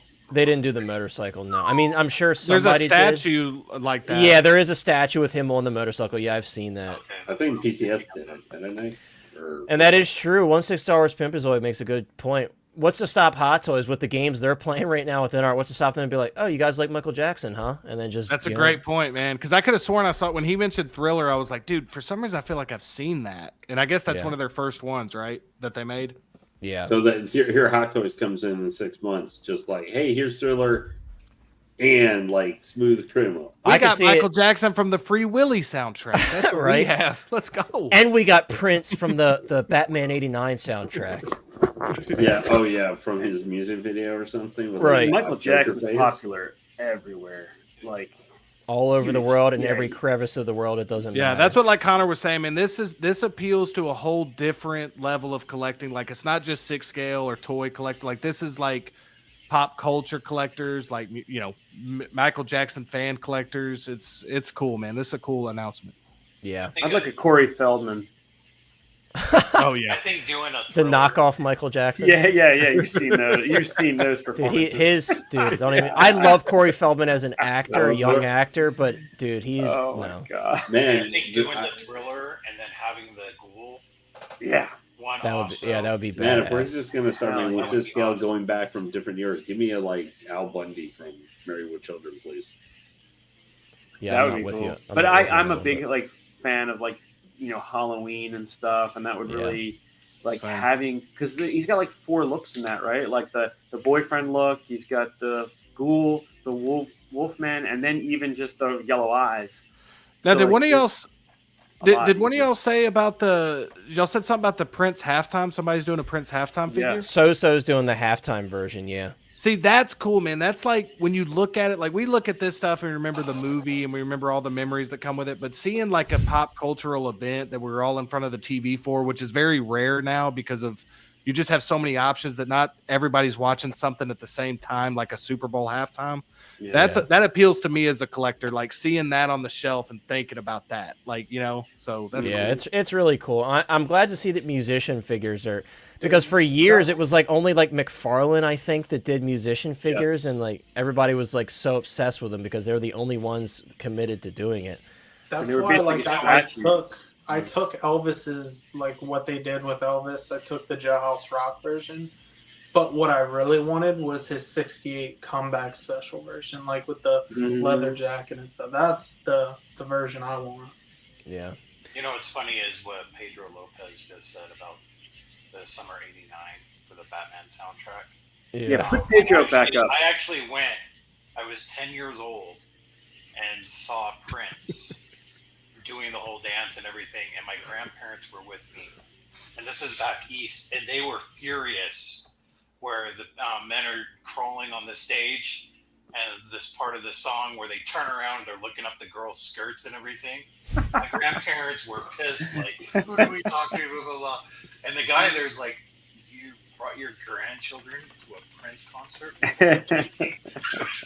Exactly. Dude, and if we could ever get this is a total shift, but hear me out on this, guys.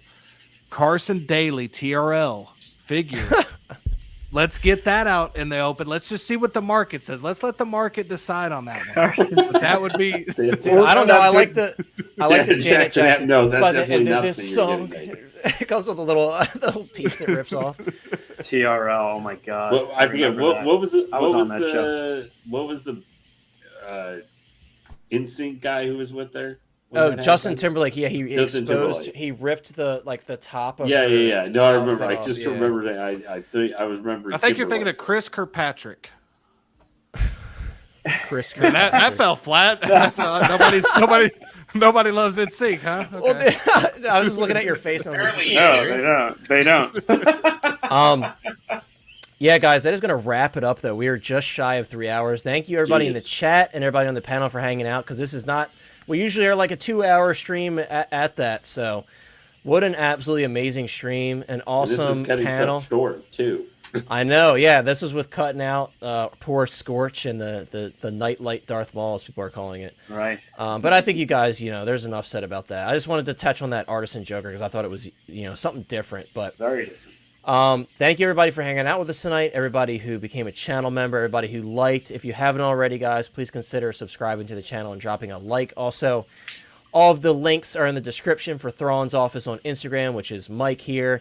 We have Justin from How You Figure on YouTube. I have links for his channel. Sean the Hot Toys Nightmare, Chris the Collecting Madness. Links for everybody's channels in the description. Please check them out. And also, thank you to all of our awesome moderators dropping the links in the chat. I very much appreciate that. And everybody for hanging out with us for such a long stream, because I know it gets long-winded at 3 hours, but a lot of you guys stuck with us till the end, so we very much appreciate that, guys. And may the force be with you as well, Beskar. Thank you so much for hanging out with us, bro. And check out Beskar Kid on YouTube, Instagram, you name it. He's on it. TikTok. He's the TikTok god. I'm trying to learn from him. Beskar, I'm going to be begging you for tips and advice for TikTok soon. But guys, check him out. He does amazing like day one unboxings. He's just got it down over there, man. So that's going to wrap it up though, guys. I hope all of you guys have an awesome, amazing rest of your week. Stay tuned on the Hot Toys Hotline Facebook page. We will be posting when pre-orders are going live with exact times and everything. Of course, we always like to make sure you guys are informed. So if you're not in that Facebook group, I highly recommend checking it out. We also have an awesome group chat where we chat about everything 6 scale, which is really fun. So that's going to wrap it up, though, guys. I hope you guys enjoy the rest of your week. If I don't see you, enjoy your weekend. And we'll see you next time, next Tuesday at 7 p.m. EST. Take care, everybody. And I wonder if See you guys. what's going to happen again tonight. Peace out. Hey. The choice